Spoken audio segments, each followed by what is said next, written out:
So we were looking at reforms in civil services. So we are looking at recruitment. What is this recruitment? And what are the reforms?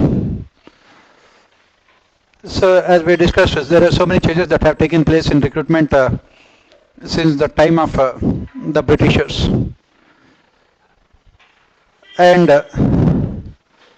the last change that had taken place was in 2013 when UPSC introduced general studies papers and they removed one optional. They also reduced the marks of optionals as well as general studies papers. Earlier it was 250 marks, 300 marks, now it is 250 marks. And they also have reduced the marks for personality test also, that is 275 marks. Let us see what are the recommendations of second ERC and BAS1 committee also here regarding recruitment. What are the recommendations of second ERC as well as BAS1 committee? All these things I think I have given in your notes. They are there in that this booklet. I think all of you have this one, summary of second ERC, and also Indian administration also. There also these things are there. In Indian administration, I think BAS1 committee as well as the latest ones I have given. So let us see what it is. So what are the recommendations here according to Second Administrative Reforms Commission regarding recruitment process? What they have said regarding the recruitment process. So Second Administrative Reforms Commission, it has looked into the recruitment systems of various countries around the world, and it has found out that the recruitment system of France to be the best. Recruitment system of France to be the best. It has found out that France had this best type of recruitment system. What are the basic aspects of French recruitment system? In France, examinations are held after class 12th. Examinations are held after class 12th. And those who clear the examination will be undergoing training in civil services training colleges, and they will have 3 years of training. 3 years of training.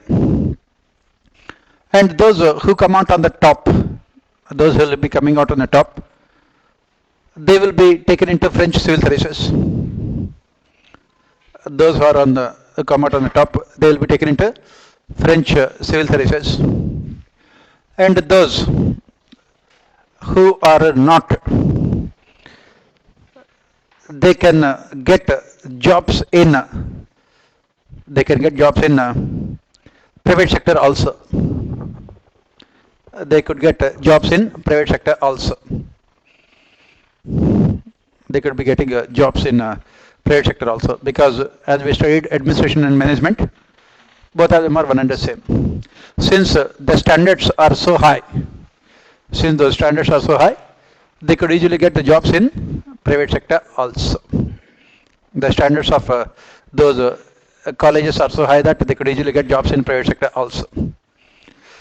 So what is the idea behind here, the recruitment system in the France? That is what we say, catch them young. That should be the ideal recruitment process, catch them young. Why? Because if you are recruiting people into civil service at a very young age, obviously you can easily change their attitudes, values and behaviors. You can mold their attitudes, values and behaviors according to the needs of the organization. According to the needs of the organization.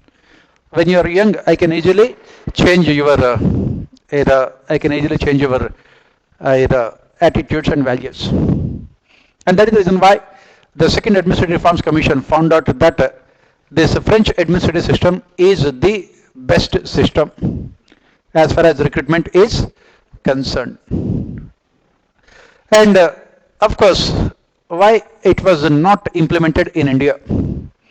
Second ERC, even though it found out that this is the best system, it could not be implemented in India because the basic problem, the basic issue here is that, right, in India, we have so much of differences, regional differences.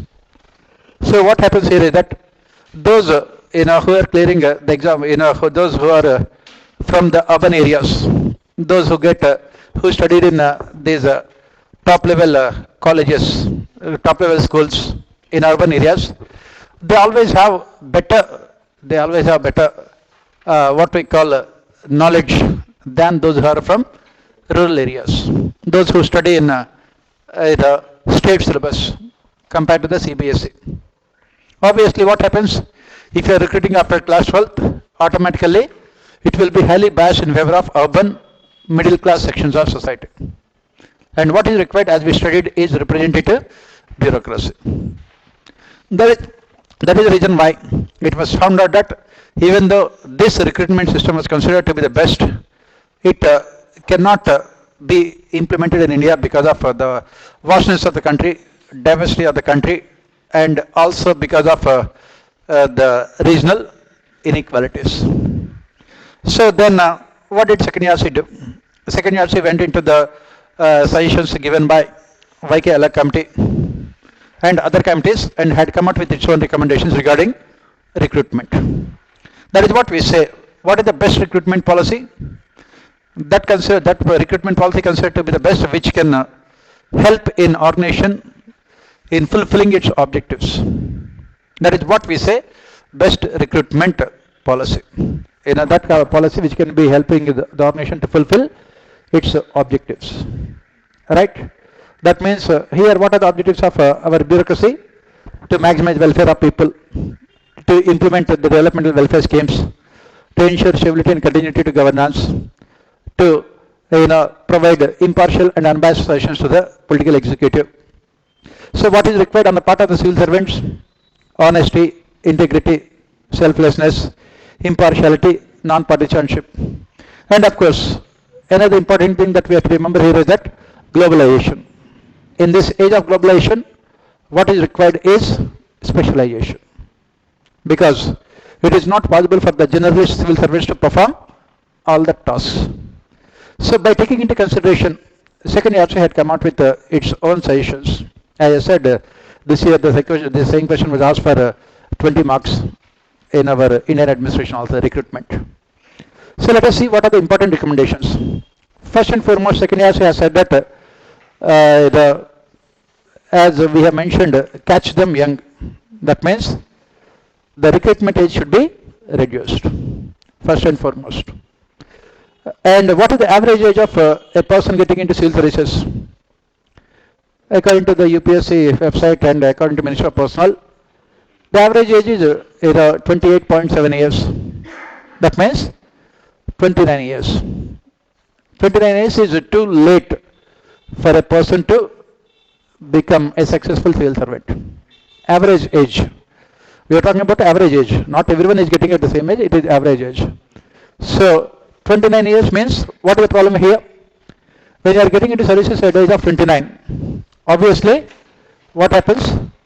Your personality is fully developed.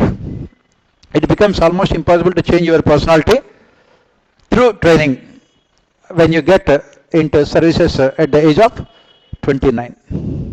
That is the reason why Second ERC has recommended that the age limit should be reduced to 26 years, upper age limit. It can be reduced to 26 years. And Second ERC also has recommended removal of optional from the prelims. Please remember, Second ERC recommendations were given in 2009. Right? Removal of optional in prelims. It also recommended removal of optionals from mains. And it also recommended compulsory papers will be the same for everyone. that is general studies papers. It will be the same for everyone.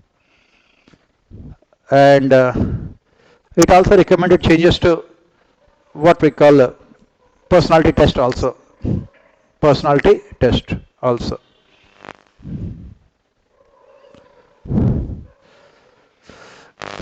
Then the government, the UPSC then, UPSC appointed another committee, Baswan committee.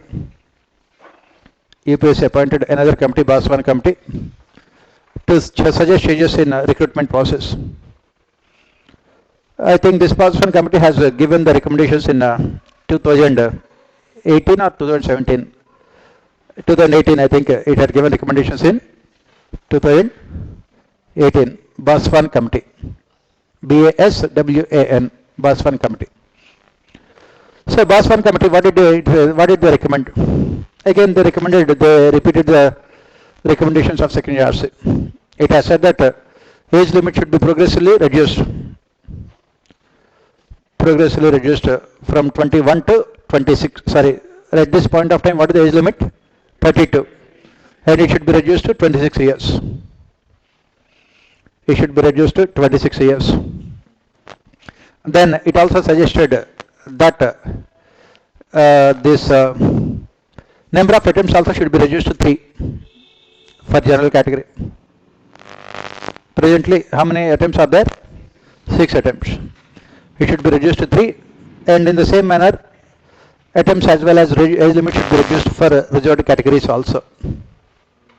Attempts as well as age limit should be reduced for reserved categories. So what did the Baswan committee observe here? It has observed that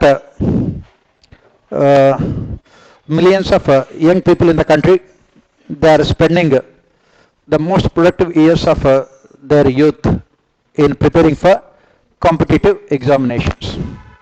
Because the number of attempts are right now 6 for general category, with relaxation for OBCs, SCs and STs. So if you are OBC, it will be 35 years. For scheduled castes and scheduled tribes, it is almost 40 years. So what is happening is that by the time they finish with their attempts and come into the job market, they would not be in a position to get any employment also. So that is the reason why it has suggested to reduce the number of attempts, because millions of people in the country, especially young people, are spending, you cannot say wasting, they are spending their most productive years only in preparing for competitive examinations. As we said, all over the world, the basic mantra as far as recruitment is concerned is catch them young. So that when they join the organization at a very young age, it becomes easier for organization through training to change their attitudes, values and behaviors, to mold their attitudes, values and behaviors according to the needs of the organization. That is what it also has said, it has recommended. And then next thing Baswan committee has suggested is that there should be scientific evaluation of the vacancies available within the government. At this point of time, it is mostly highly arbitrary in nature. There should be scientific enumeration, evaluation of the number of vacancies. For example, the ministries and departments must come out with the vacancies, especially all India service officers. We are talking about IAS and mostly IAS. And then the state government also must come out with their requirements.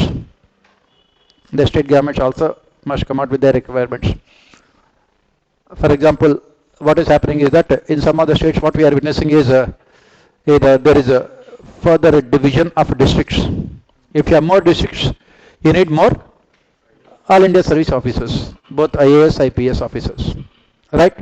That is the reason it has said that let there be scientific and up-to-date calculation of these positions, so that there will not be any shortage of personnel.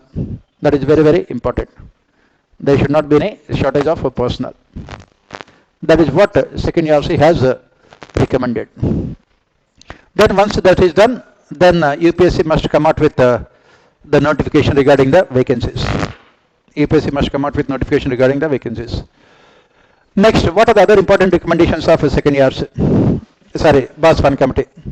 Next important recommendation of BOS1 committee is the same thing, removing optionals and literature, everything from the main examination. At this point of time, we have one optional is there. Removing optionals from the mains examination, from the mains. Then it also recommended, like second year C, public administration should be made compulsory paper, just like any other GS paper. Public administration should be made compulsory. It should be made compulsory. Then it also recommended law also to be made compulsory paper. Law, civil laws and criminal laws, because that is what you are going to do when you join the services. You need knowledge of administration and law. That is what we said. That recruitment process can be considered the best which can fulfill the needs of our nation. Tomorrow when you get into services, you are going to be administrators. So what is the knowledge that is required on your part? You need the knowledge of administration and law. You don't need the knowledge of literature. You don't need the knowledge of physics or chemistry. You don't need the knowledge of mathematics or sociology. What is required is the knowledge of administration. So they said that remove all the optionals, including literature optionals, and replace them with two compulsory papers, public administration and law. Next, what are the other recommendations of BOS1 committee? Next important recommendation is that it has recommended separate examination for IAS, IPS and other central services. Separate examination for IAS, IPS and other central services. Why? Because what we have witnessed in the last so many years is that people are not getting into IPS. They are being rejected in IAS. You are rejected in IAS, that is the reason why you are getting into IPS. They are not selecting IPS, they are being rejected in IAS. They are not selecting RSIT, they are being rejected in IPS. That is where they are not getting selected in IFS, they are being rejected in IAS. That is what they said. Because for foreign service, what is required is knowledge of international law and knowledge of international relations. So let there be separate examination for all these services. As I said, in 1979, as part of the recommendations of Kothari Commission, all those examinations were combined for all the services. So second year, now it has said that, BOS1 committee has said that now it is time for again to change radically the entire recruitment process. Why? Because whoever is getting into these services, they are not efficient when they go to the field, because the recruitment is not good. You are testing them on those things which are not necessary from the point of view of services. When they get into services, that knowledge which being tested in the examination is not at all necessary. For example, income tax service, they need knowledge of IT, income tax. They need knowledge of accounts. And we think that we can give them training and we can make them efficient. That is not the case. Because the chartered accountants with 25-30 years of experience can easily manipulate these income tax officers. Why? Because these income tax officers who are from a mathematics background and engineering background can never understand what is this IT laws. So what is happening is that administration is automatically becoming inefficient. For example, take the case of rural development. It requires a completely different attitude and aptitude. So you need knowledge of rural development. You need knowledge of rural areas if you are posted there. So what is required is domain knowledge. And that is what BOS1 committee has said. Let the UPSC discontinue this process of conducting the same examination for all services, because as we studied, as you move towards diffracted society, what is required is high levels of differentiation. High levels of differentiation.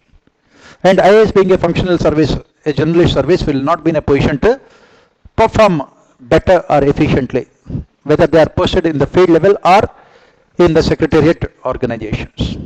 That is what BOS1 committee. It has also suggested changes to personality test interview. It also suggested changes to the personality test. This personality test can be on the same lines as that is being conducted in army, wherein the personality test is conducted over a period of 3 to 4 days, so that you can evaluate their personality also.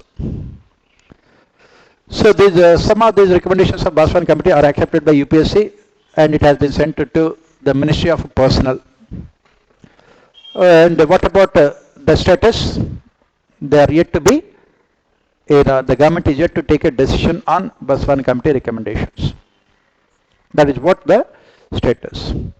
So this is what we say reforms in recruitment. These are all the recommendations. At this point of time, what is the recruitment process that we have at this point of time? Right, at this point of time, the recruitment is, you have the preliminary examination, wherein the UPSC made again changes.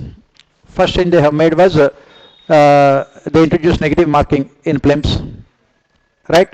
Second was in 2015 UPSC made changes. They made CSAT qualifying in nature. Qualifying in nature. This CSAT. Right now they are not even calling it as CSAT also, because they are not asking any aptitude questions. They are asking mostly mathematics and analytical reasoning, data interpretation, reading comprehension. They are not asking any questions related to decision making, which they used to ask before. So that is what the examination now. And then at this point of time, the success in the prelims depends only on the performance in paper 1 in prelims. In paper 2 is only qualifying in nature. And then you have the main examination, wherein 2 language papers are compulsory. You have to clear those language papers. So you have to get 1/3 marks, around 90 marks in both English as well as regional languages. Any language you can opt for. And then you have 5 papers of GS, 4 papers of GS and 1 paper of general essay, and 2 papers of optional, 250 marks each. So all of them combined together, you have 1250 plus 500, 1750 marks. And then you have a personality test, 275 marks. Combined together, 2025 marks. Whoever comes out on the top, they will be given the choice of their service, depending on their rank. And then, of course, the UPSC 2 years back made changes in the DAF also, detailed application form, wherein the entire country was divided into various zones: East Zone, South Zone, North Zone, Central Zone, and Northeast, like that. These 5 zones, you have to select your states on first zonal basis, and then within the zone, you have to give your preferences. Why? Because this IAS is supposed to be what we call a service wherein there is a scope for national integration and also for developing macro perspective. But what UPSC has observed is that most of the people are opting either for their home state or neighboring states. Those who are from north, they are staying in north only. Those who are from south, they are staying in south only. So it is not taking place wherein you are ensuring what we call national integration. That is the reason why first you have to give your preferences in terms of the zones. If you are from South Zone, you can give first preference South Zone, then East Zone, West Zone, Central Zone, and then North, like that. You can give preferences. And after that, within the zones, you have to give again preferences, so that people from one zone can always work in other zones. So that is what at this point of time the recruitment process is. Whether the recommendations of Baswan committee will they ever be implemented or not, that we cannot say anything now, because at this point of time the age limit is 32 years. The government has no intention of reducing the age limit, because as we study UP and Bihar, as long as they are part of India, none of these reforms will ever be implemented, because in UP and Bihar, by the time you finish your 10th standard, you will be 25 years. Very right, graduation 35 years, right, because you want your foundation to be very strong. You study 10th standard 10 years, right. So there is no question of these kind of reforms being implemented. So you don't have to worry. You keep on preparing. Right now it is 32 years and 6 attempts. Right? 32 years and 6 attempts. And as far as removing the optionals are concerned, again, UPSC wanted to remove them, but again there is political opposition because those who are studying literature, they are saying that at least some people in the country are studying literature only because of UPSC optionals. If these literature optionals are removed, nobody will be studying literature also. Some people are taking these Hindi literature, some people are taking Tamil, Kannada.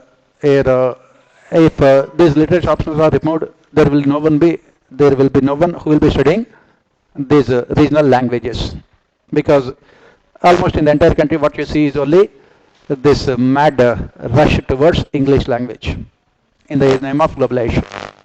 So that is the reason why they said that if you are removing literature options from UPSC, it means the end of right, those people who are studying literature also. So that is what it is right now at this point of time. This is what the present status.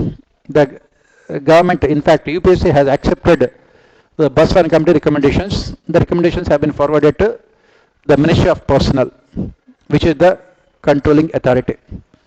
And the final decision has to be taken by the political executive.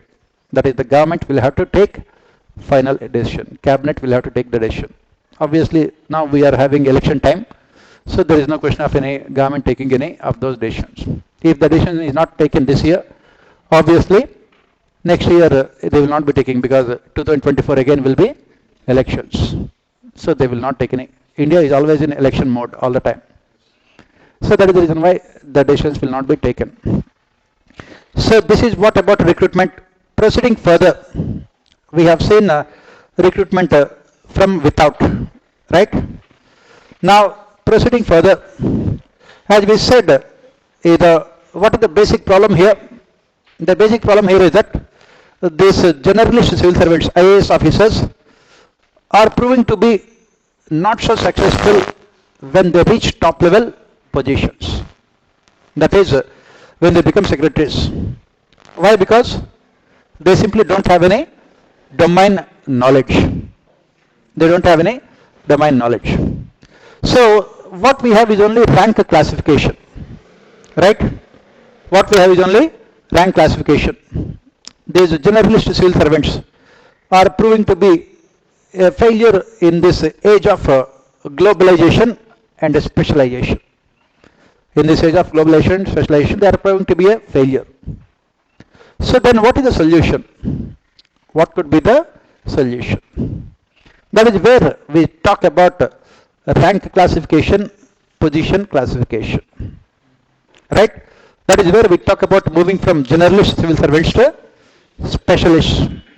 That is where we talk about lateral entry into civil services also.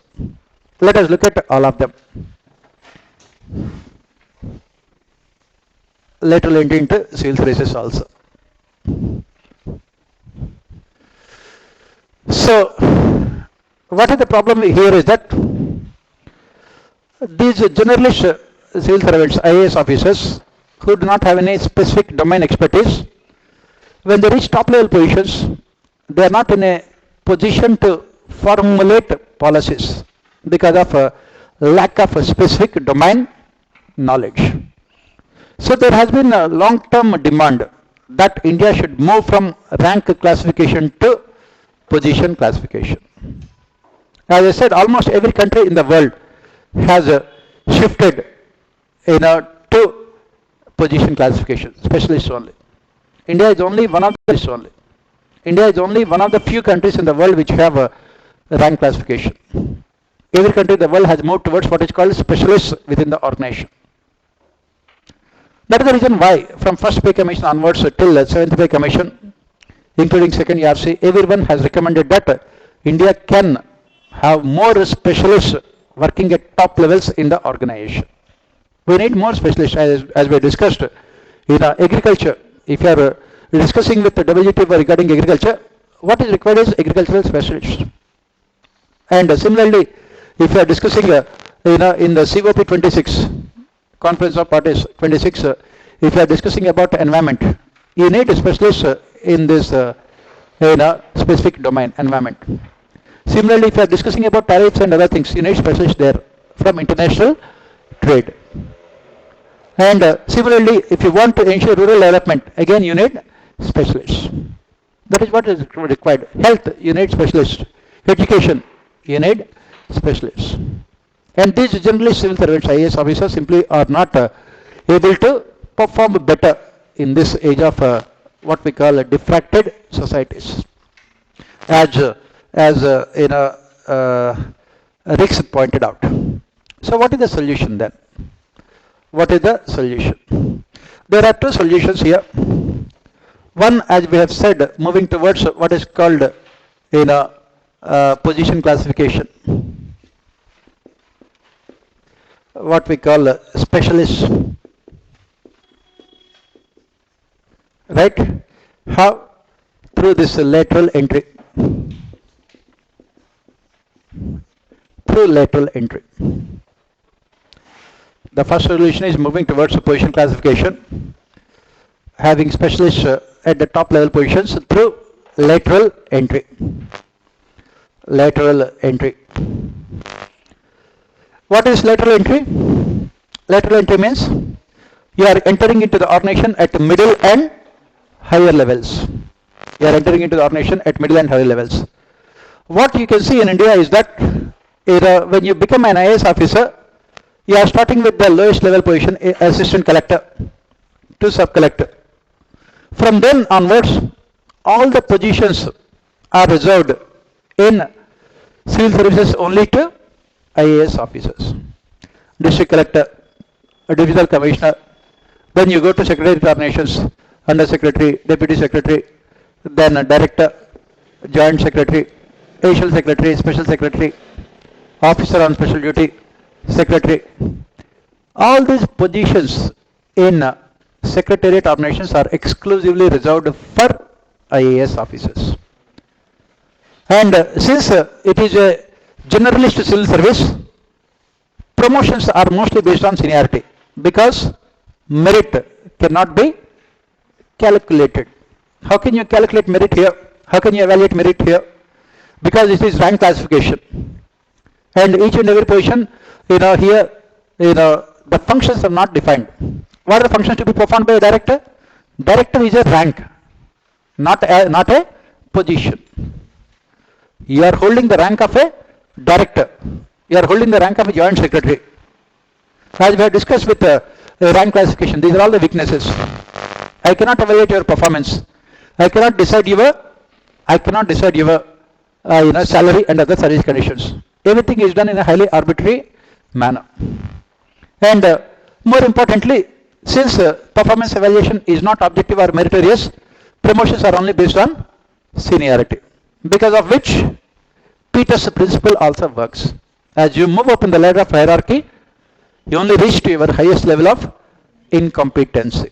Because when you are not suitable for a deputy secretary, when you are suitable for a deputy secretary, then how can you, when you become secretary, you will be completely ineligible because you don't have any specific domain knowledge. So how to overcome this? That is the reason why we said that there must be lateral entry into organizations. Lateral entry means you are entering into the organization at the level of director or joint secretary or secretary at middle and higher levels. You are entering into the organization at middle and higher levels. Let us see what are the merits, what are the advantages of this lateral entry. Please remember, all these questions were asked in your polity governance, Indian administration all the time. Right? Very, very important. What is this lateral entry? What are the advantages?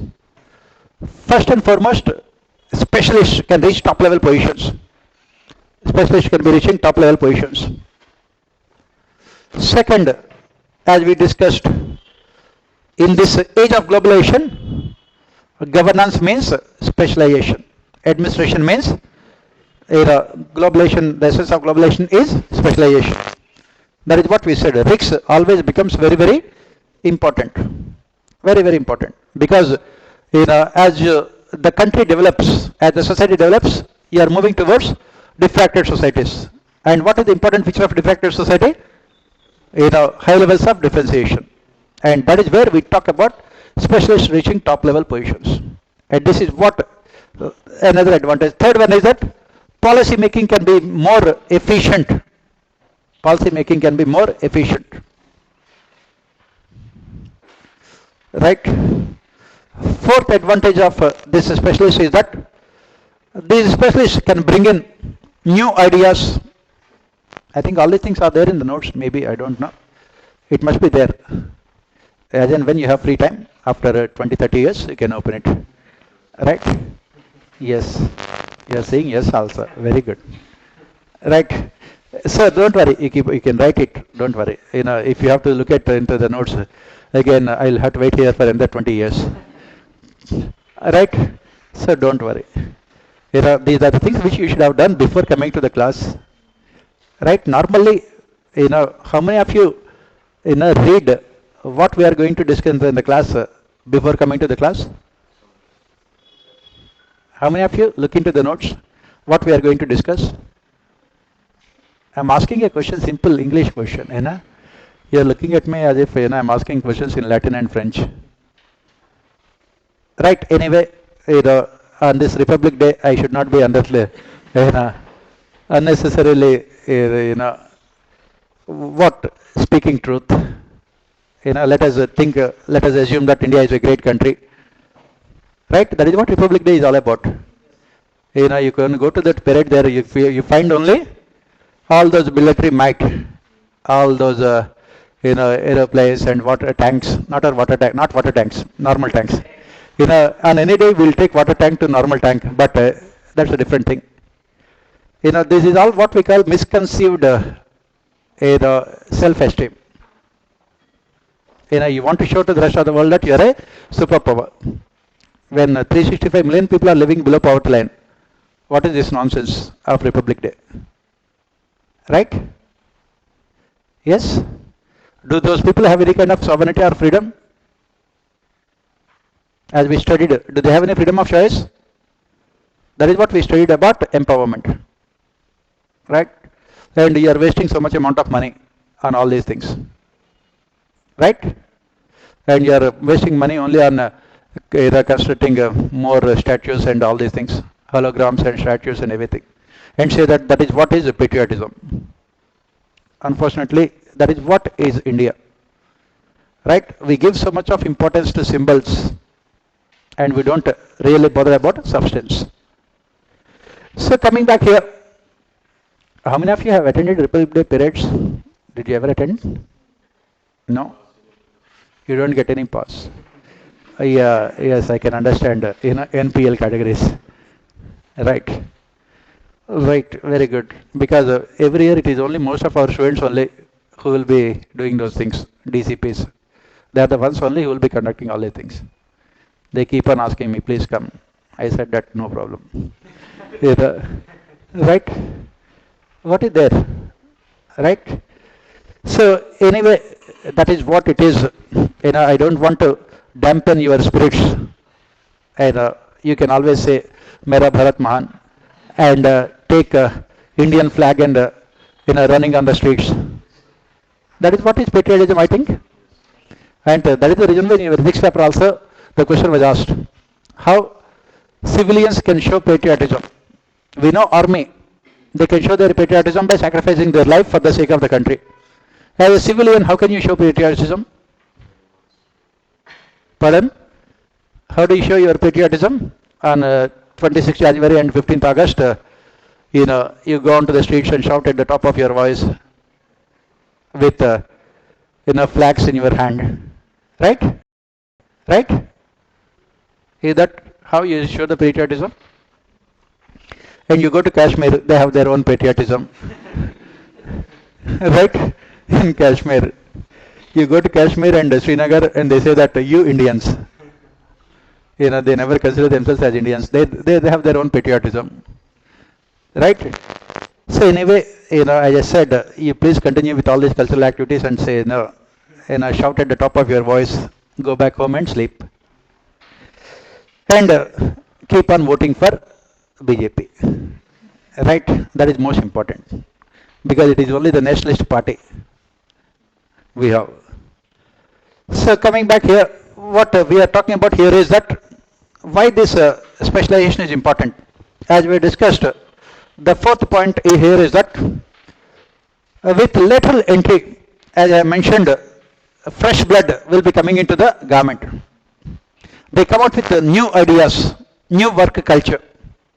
They come out with new ideas, new work culture.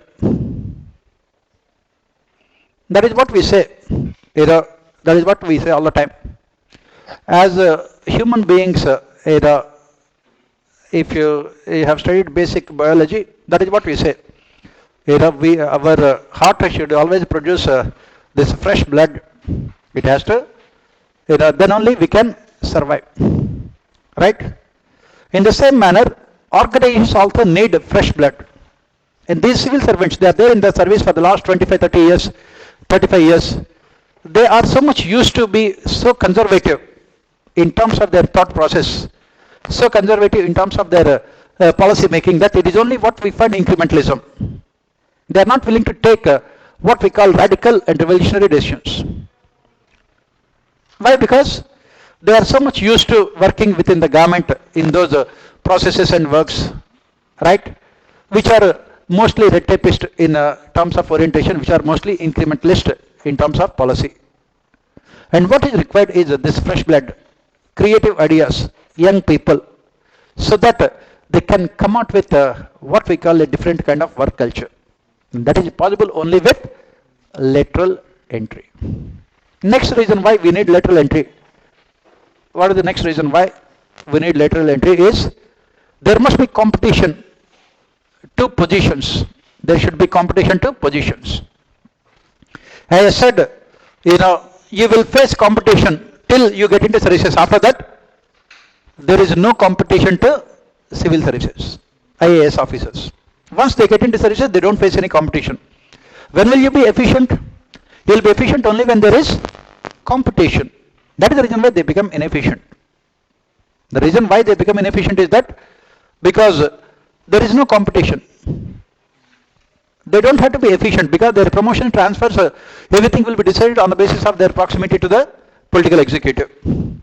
And there is no objective performance evaluation. And they don't have to face competition from others. That is the reason why it becomes over a period of time inefficient. And that is the reason why we need lateral entry.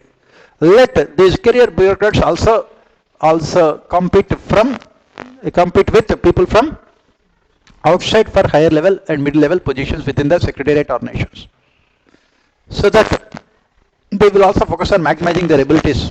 They will also focus on job enrichment. This is another advantage with what is called lateral entry into civil services. Then what are the other advantages with lateral entry into civil services? Next advantage is that, as I said, in this age of globalization, the country's growth and development depends on its ability to negotiate agreements, whether it's trade agreements or other agreements. In this age of globalization, country's growth and development depends on its ability to negotiate the agreements. Right? And this is possible only when specialists are manning those positions. They can effectively negotiate with their counterparts from other countries, especially developed countries. Because in developed countries also, these positions are held only by specialists. This is another advantage with lateral entry into civil services. Lateral entry into civil services. These are all the merits. Then what are the demerits? Let us see what are the demerits. Why this lateral entry is opposed? Who opposes this lateral entry into civil services? Obviously, IAS lobby. They strongly oppose lateral entry into civil services. Why? First and foremost, they say that these specialists do not have macro integrated perspective of the system. They don't have any macro integrated perspective of the system. The specialists. They do not have any macro integrated perspective of the system. As we said, it can result in internal inconsistency. It can result in internal inconsistency. Internal inconsistency. Right. Next.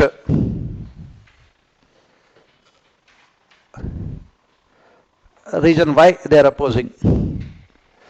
These specialists also do not have any knowledge about the structures, processes and procedures within the government. Structures, processes and procedures within the government. It can become a major handicap. It can become a major handicap when it comes to formulating policies. It can become a major handicap in formulating policies because they don't know how the government works. It can become a major handicap. Next reason, there can be conflict of interest also. There can be conflict of interest also. There can be conflict of interest also. What is this conflict of interest that we are talking about here?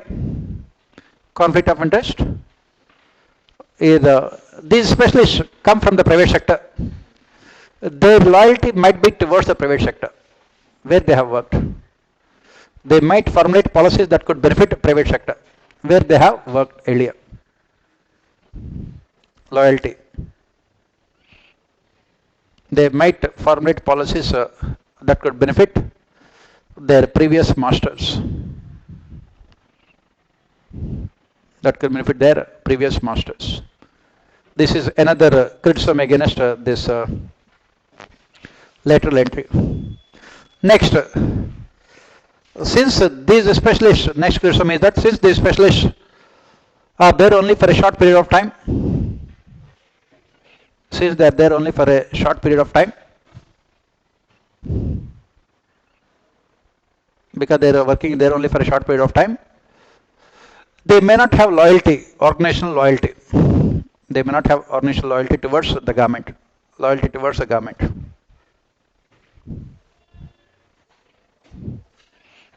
Loyalty towards the government. Because they are working only for a short period of time. Next. It can drastically reduce the morale of civil servants. MORALE, morale of civil servants. Why? Their promotional opportunities will come down drastically. They will be reduced. Their promotional opportunities will be reduced.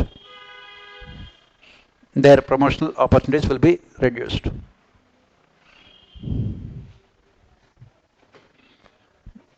Their promotional opportunities will be reduced because they have to compete with people from outside for positions.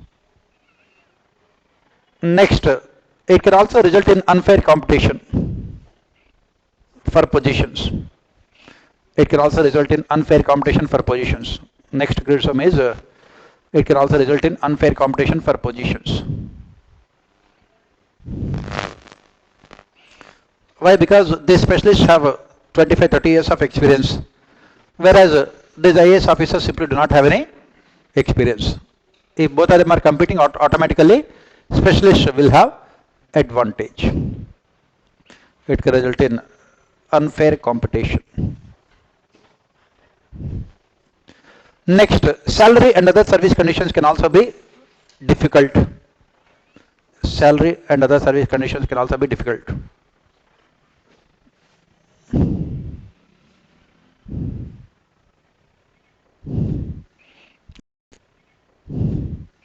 Can also be difficult to determine.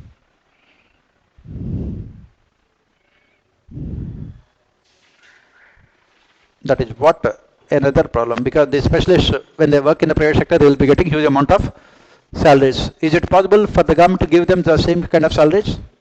Obviously, that is another problem. That is the reason why it has been opposed. Because you can see most of the criticisms are made by IAS officers and there is no truth in most of these criticisms also. They are highly biased, highly prejudiced. So what exactly is the position right now? The government of India has introduced this lateral entry in recent times. The government has introduced lateral entry in recent times. Recently UPS, next era, in fact, you can write one more criticism, right? You can add one more criticism, then I will come to this. One more criticism you can add. It can result in politicization of civil services. It can result in politicization of civil services. Because these specialists would be loyal to the political masters who have recruited them. Politicization of civil services. Ruling political party can induct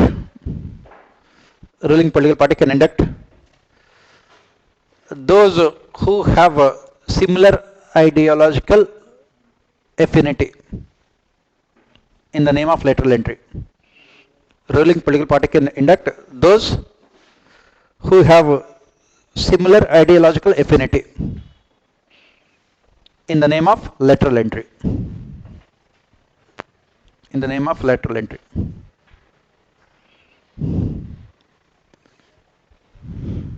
That means it can result in politicization. For example, those who are closer to what is called RSS ideology, they can come into the government as specialists through lateral entry. It can result in politicization of civil services also. So these are all the criticisms. So recently the government of India has decided that there will be more specialists in the government. So UPSC, what did the government do? UPSC has recruited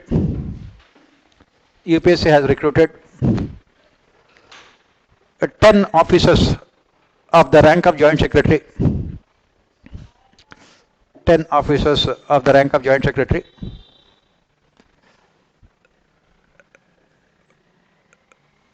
Joint Secretary through lateral entry in recent times. In recent times. It has also advertised for more positions. It has also advertised for more positions of the rank of Joint Secretary and above. Of the rank of Joint Secretary and above.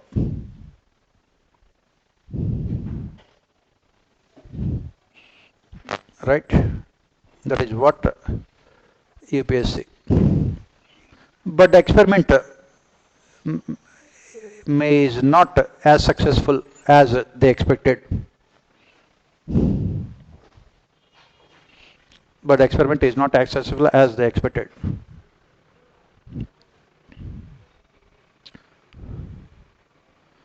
As some of them have left within a very short period of time. As some of them have left within a very short period of time. Why? Because they were not given any freedom to work. They have worked in the private sector wherein they have a lot of autonomy. Here they are imprisoned in rules and regulations. That is what we call iron cage of rationality. And the salary also is a major factor for not being able to attract best of the talent. As I said, what is the salary of Joint Secretary in the Government of India? 2.25 lakh rupees. And you are working in America. You are working in, say, a petrochemical industry there.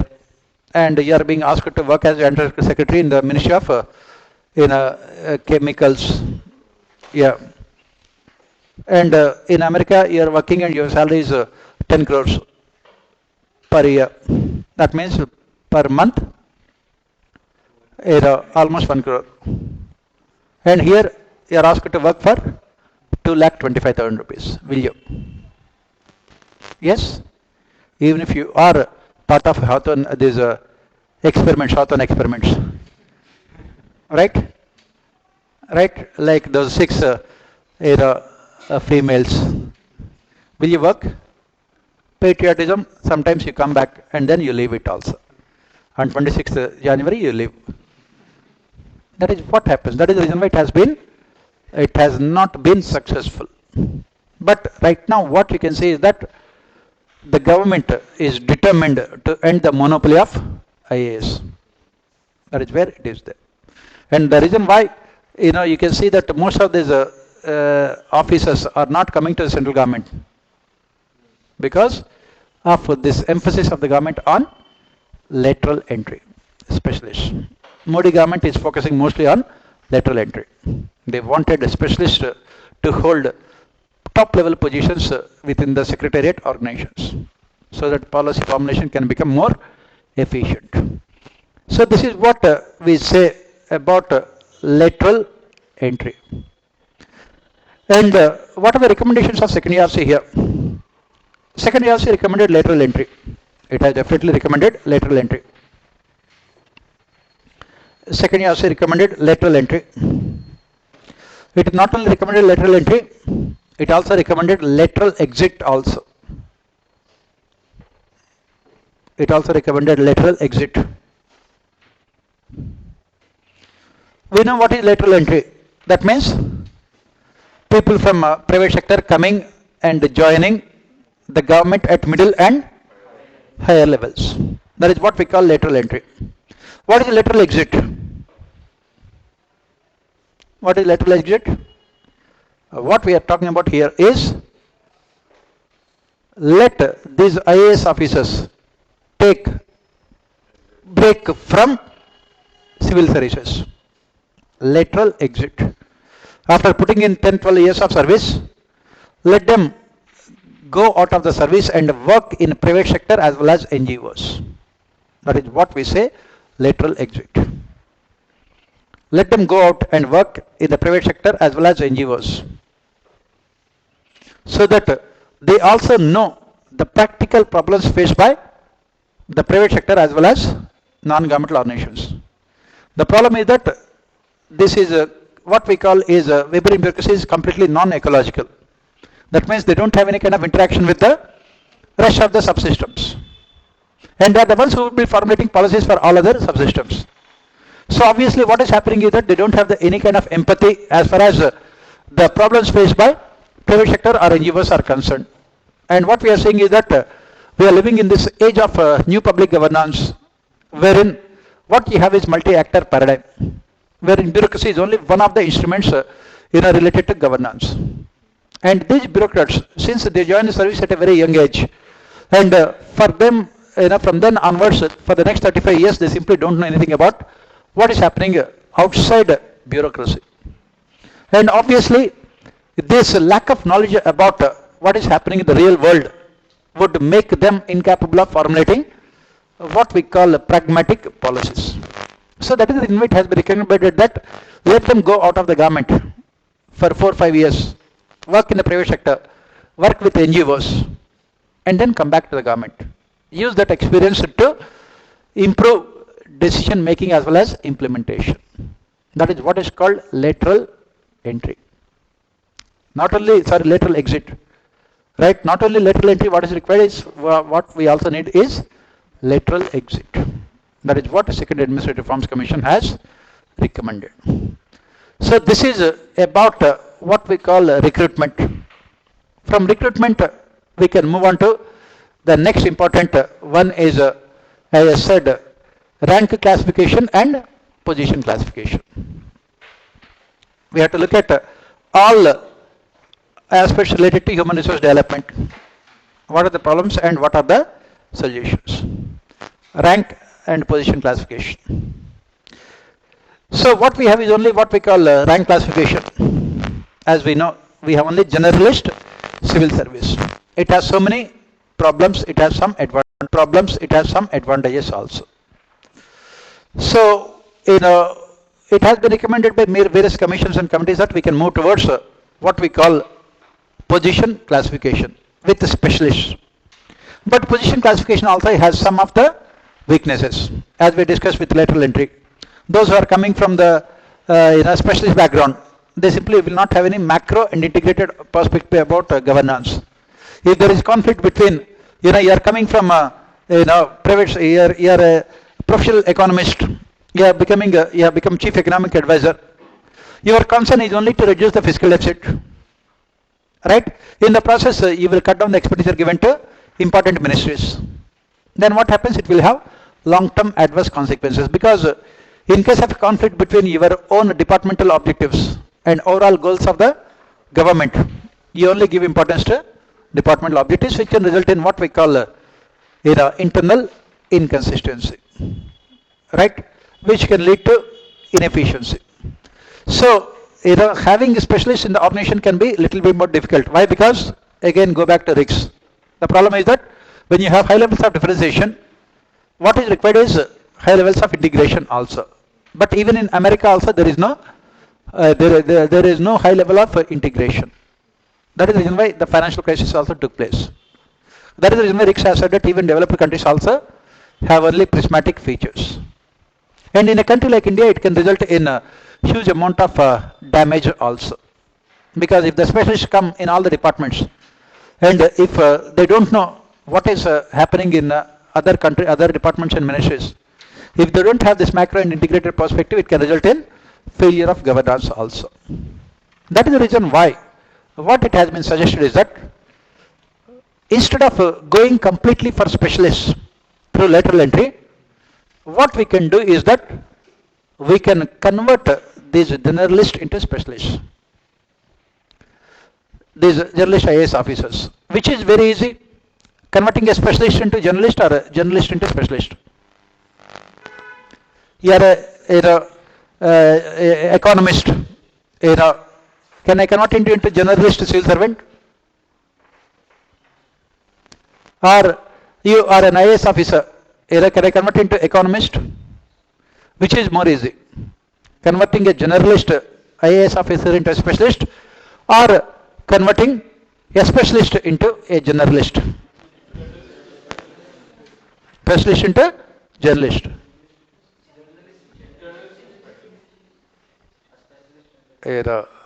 All of you are. So, how many of you will say converting a specialist into journalist is easy? Generalist into specialist? What about others? Huh? What? None of the above. And you will also become none only. Right? That is the reason why, for people like you only, a person has taken this UPSC examination. After 10 attempts, he cleared prelims and mains also. Went to interview. Has written prelims 10 times. So the interview board chairman has asked him, "Tell me, what is the name of your father?" He said that, "Give me 4 options."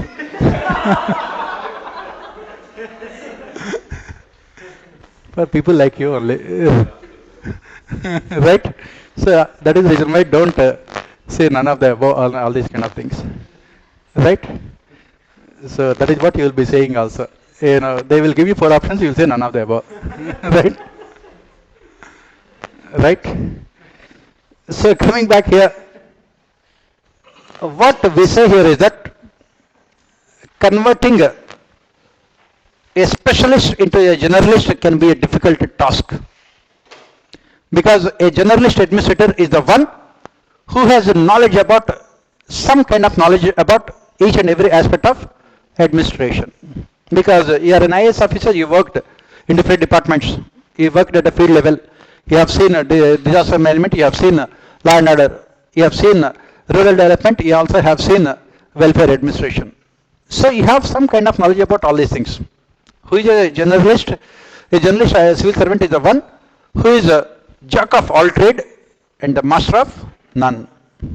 On the other hand, if you are an economist, is it possible for me to convert you into a generalist civil servant? It is difficult. Because for that I have to teach you everything. I have to teach you history, geography, administration, sociology, and international relations, everything. So it becomes difficult.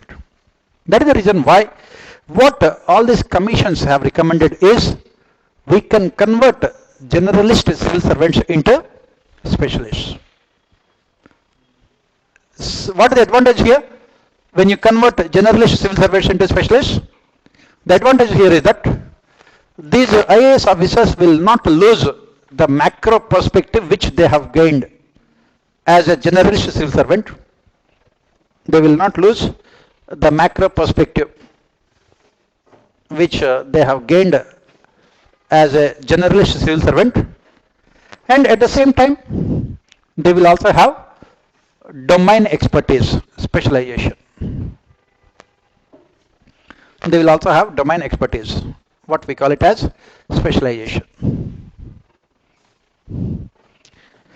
So that is the reason why we say that converting a generalist civil servant into a specialist is much more useful and beneficial from the perspective of civil services.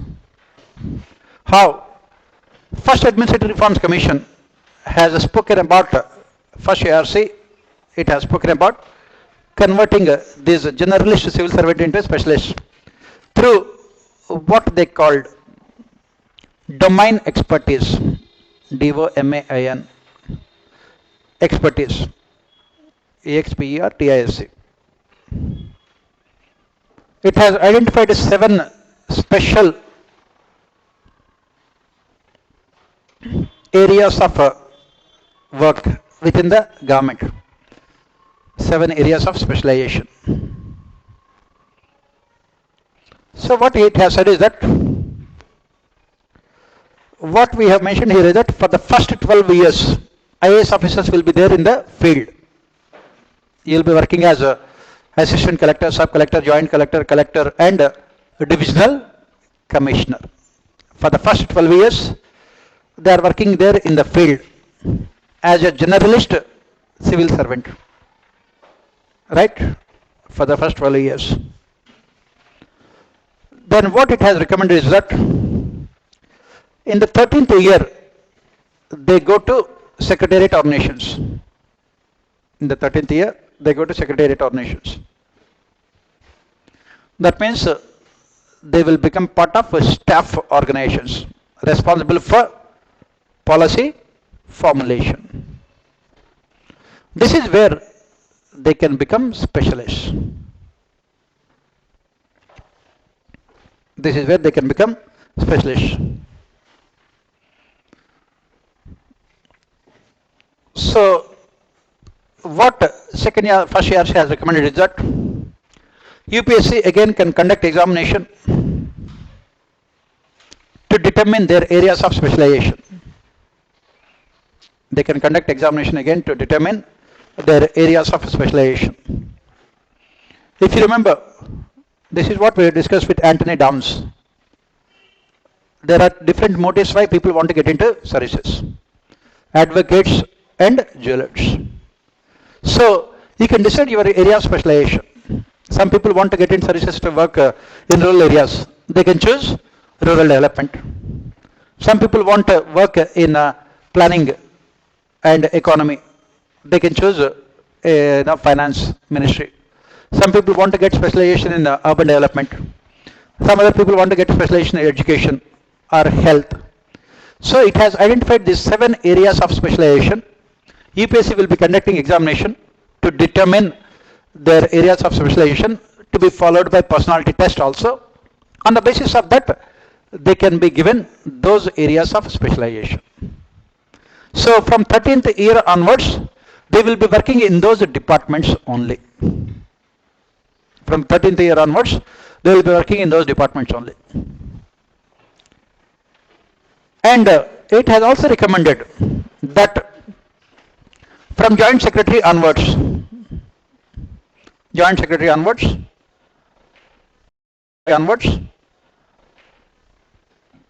all top level positions should be filled in only through domain expertise. All top level positions should be filled in only through domain expertise. That is what it has recommended. That means what you are doing here, you are converting a generalist civil servant into specialist For example, you have opted for agriculture. So by the time you become agriculture secretary, you'll become secretary at the age of say 30, 30 years of service. That means you will have 17 years of experience in agriculture. Because 13th year you are going to the secretariat. From 13th year to the 30th year, you are only working in the agriculture department. So obviously you will have lot of experience. You can become easily what we call a specialist. That is what first ARC has recommended. These recommendations were made in 1966. First ARC submitted report in 1969. Right? How many years back? How many years back? 1969 means more than 50 years. Let us not calculate.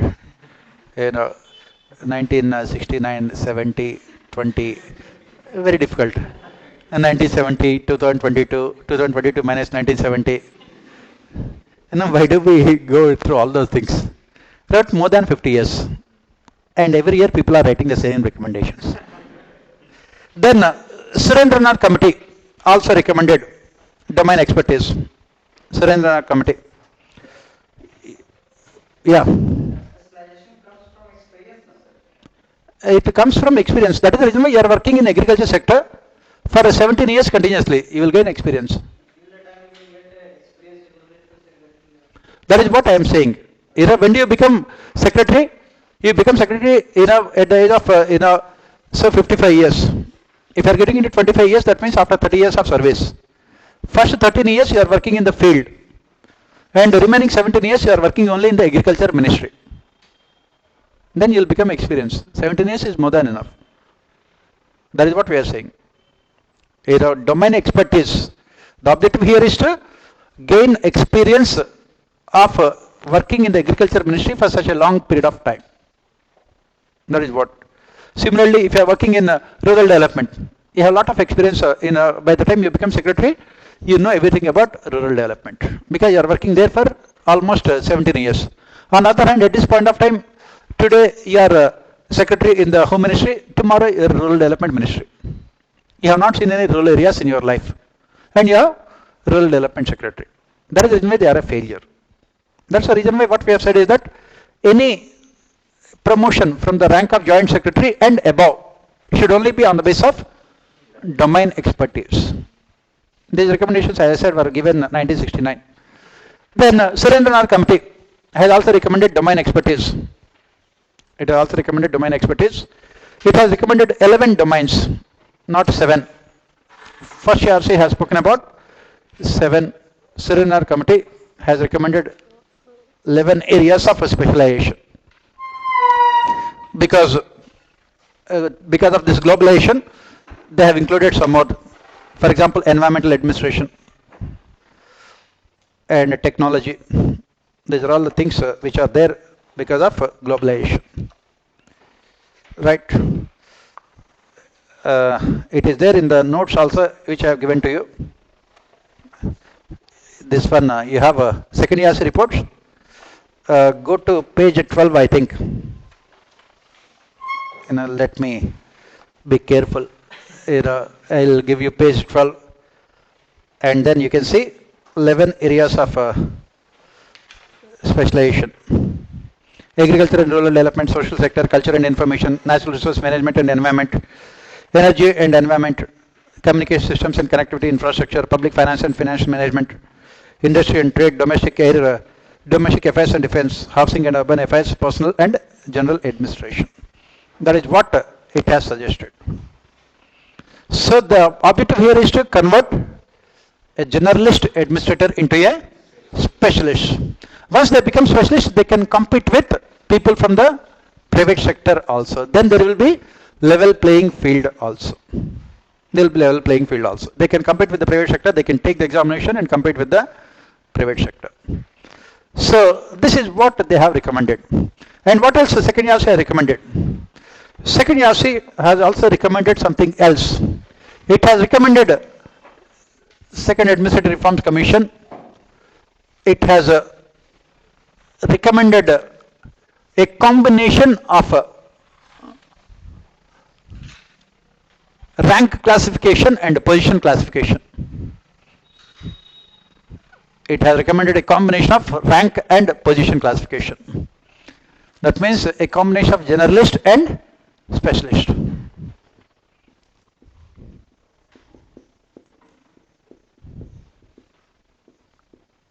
What is it called? A combination of rank classification and position classification. Second, you also called it as a functional classification.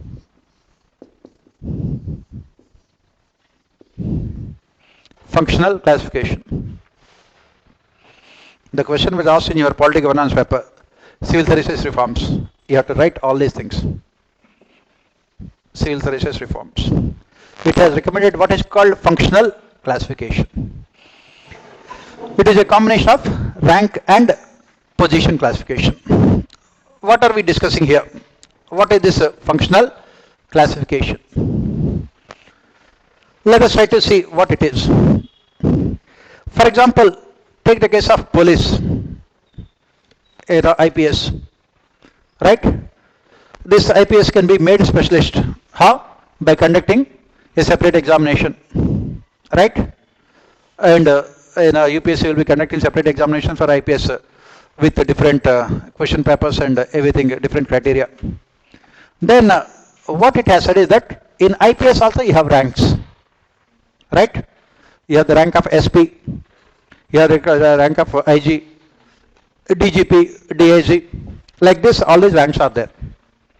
And each and every rank, wherever you are posted, the salary is the same. You are working as SP of a district, salary is the same. You are working as a SP in CBI or IB. There also IPS, in CBI only IPS officers are posted. You are working as Superintendent of Police in CBI. You are working as Superintendent of Police in ED, Enforcement Directorate. But your salary will be the same because the rank is the same. So what the second year has said is that let us combine both of them and call it as functional classification. What? What is functional classification? You are working as a Superintendent of Police in one of the districts in Himachal Pradesh. Himachal Pradesh is a fairly peaceful state, right? Do you find any terrorism, everything there in Himachal Pradesh? Where is the population? You have only hills and hills and hills, more hills, right? Some of you must have visited Himachal Pradesh. Yes? Yes. Only some people are nodding, not everyone, because of NPL status, right? So, especially those who are from Bihar, the only place they can visit is Nepal, right? And that too, those who are near borders, or those who are from Gorakhpur, they can illegally go into Nepal, right? So if you look at it, all those districts, the population is very less, and there is not much of a issue related to law and order. Then you are Superintendent of Police in Himachal Pradesh, and your batchmate is Superintendent of Police in Chhattisgarh, Buxar district. Whenever he goes out, he never knows whether he comes back or not, because Naxal friends are always, going after him, going behind him, right? What is the problem here? The salary is the same, but the function they are performing are completely different. So what second year has recommended is that let their salary and other service conditions be dependent on the functions they are performing. The rank is the same. For example, if you are posted in Chhattisgarh, obviously your salary should be more. If you are posted in Northeast, Nagaland, your salary can be more, because they are troubled districts. If you are posted in Jammu and Kashmir, your salary can be more, especially if you are posted in Kashmir. Why? Because you are working under extremely difficult conditions. Similarly, you are a secretary to the Government of India. Wherever you are working, your salary is the same, right? But what functional classification says is that if you are working in the finance ministry, your salary should be more compared to your work in, this steel ministry, or your work in other lesser ministries, or this architecture, or archaeology department. There you don't have much of work. You have 54 ministries and departments in the government of India, out of which very few are very significant. Home, very important. If you are working in home ministry, you have 24/7 work. Right? If you are working in other ministries, lesser known ministries, your work is, for example, you are working in food processing industry. Right? If you are working there, then you are responsible for policy formulation. The government will come out with this food processing policy once in 4 or 5 years. For the rest of the time, they are only eating food. Right? They are only eating only processed food. So do they have any much of work? Obviously not. On the other hand, if you are working in home ministry or finance ministry, you have a lot of work. That is the reason why they should be paid more. This is what the second YASI has recommended. Functional classification. If you are a district collector, wherein the population of the district is 70 lakhs, your salary should be more. On the other hand, in Nagaland, the population of the district is 10 people. In Arunachal Pradesh, it is 5 people. Should your salary be same as what a population of district is 70 lakhs? That is what is called functional classification. What is the population of some of these northeastern states? Sikkim, population is 6 lakhs. That means chief secretary in Sikkim means panchayat president in Uttar Pradesh. Because one gram panchayat in Uttar Pradesh population is 60 lakhs. In Bihar it is 60 crores. Right? So that is where. If you are a superintendent of police in one of the districts in Sikkim, population is 50,000. Overall population of the state itself is 6 lakhs. One district population is 50,000, which is equal to constable in UP. Right? That is why they said functional classification. We need a combination of rank classification and position classification called functional classification. That is what second YASI has recommended. So that you are motivating the people, bureaucracy to improve their efficiency. As we studied, at the end of the day, salary is one of the most important motivators. If you are posted in Chhattisgarh, if you are posted in a district wherein the population is 60-70 lakhs, can your salary be the same as the person wherein the district population is only 50,000? Obviously not. You need to be paid more. That is what is called functional classification. Right? If you are posted in finance ministry, your job is very, very demanding, very difficult. On the other hand, if you are posted in other lesser known ministries, you don't have much of work. Right? This is what second YASI has recommended. Functional classification. So this is all about recruitment, position classification, lateral entry, functional classification, and everything else. Let us move on to the other aspects of human resource development. Next important thing that we have to discuss here is training. So first let us see what kind of training is given to the civil servants. Then we will look at what are the major weaknesses in training and what are the solutions. So what kind of training is given? When we talk about training, we are only talking about IAS. We don't talk about other services. Rest of the bigger services we are not concerned. IAS is the sun among the lesser known stars. Rest of all other services. I said people get into those services because they are rejected in IAS. Right? So that is the reason why let us look at what kind of training is given in IAS. So normally under normal circumstances, that is before Corona BC, examinations final results would come in the month of May, right?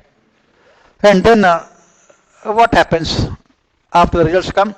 Once you see your name in UPSC website, nowadays only UPSC website only, online only, right? What do you do if you see your name in IAS? What do you do? Pardon? Check the website again.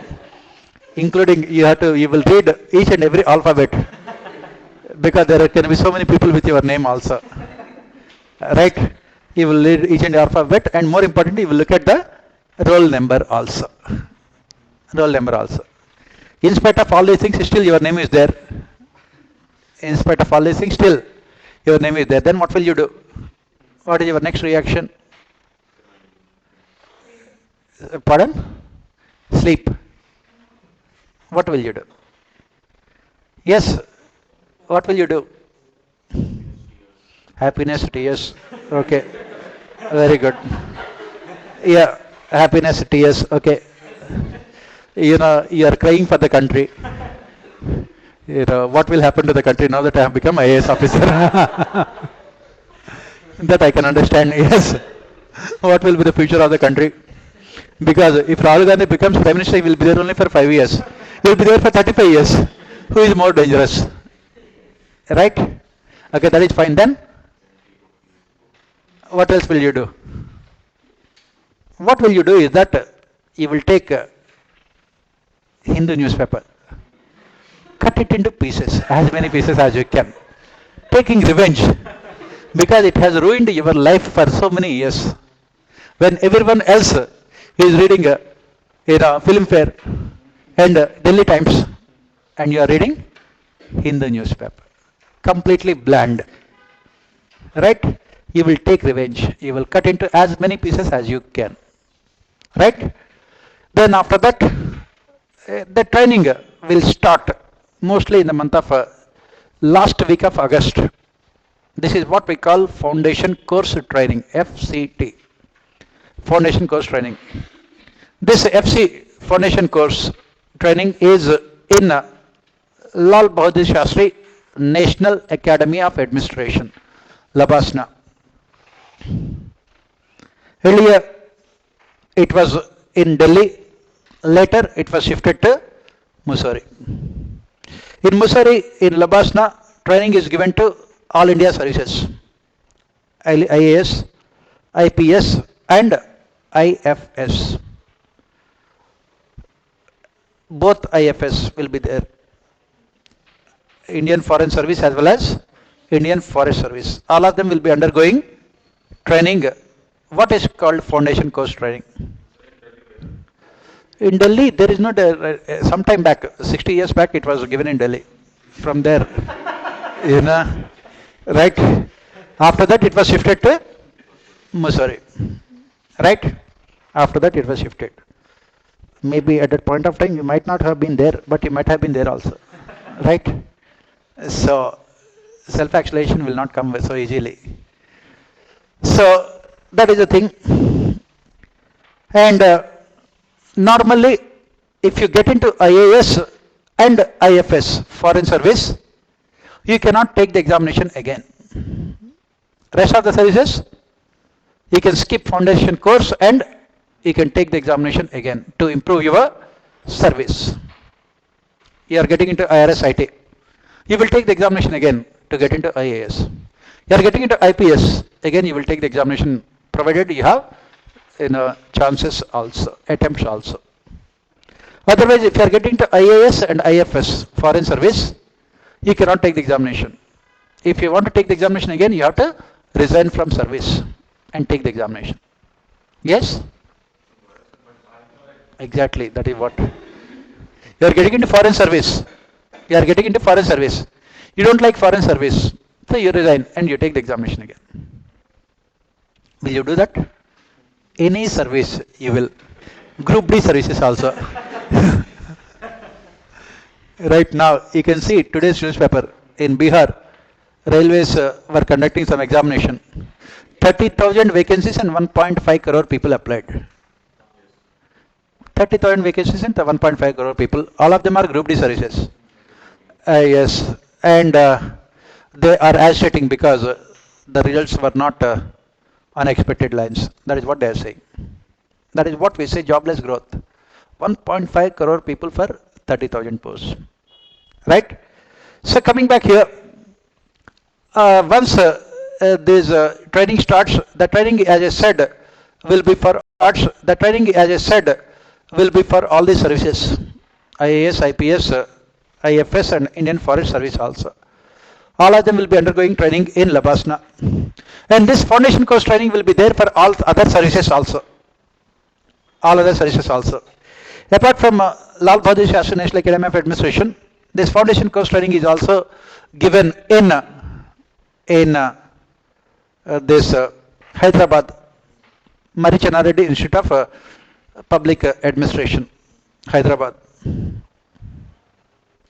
FC. Right now it is going on right now. It only started for a few days back. It is going on right now. Foundation course training. And in the last 2 years, mostly it was only online only, thanks to Corona. Right? So this is what and if there are more number of candidates, then the training is also will be taking place in Bhopal. Bhopal also FC training will take place, foundation course. And there are more, then it also takes place in Nagpur, Maharashtra. Otherwise, this foundation course training will be mostly in Labasna and Hyderabad, these two places, Mussoorie. This foundation course training, as I said, is compulsory for all services. Everyone must undergo training. Foundation course. What is the objective of this foundation course training? Esprit de corps. That means all these services people, they don't get an opportunity to meet. They don't get any opportunity to meet. So what happens? This training will give them opportunity to meet and also to develop what we call interpersonal relations. IAS officers, IPS officers, IRS, IT, customs, all these services, all of them will be undergoing training. Right? The objective is to ensure esprit de corps. So coming back here, as I said, we are talking about only IAS. Right?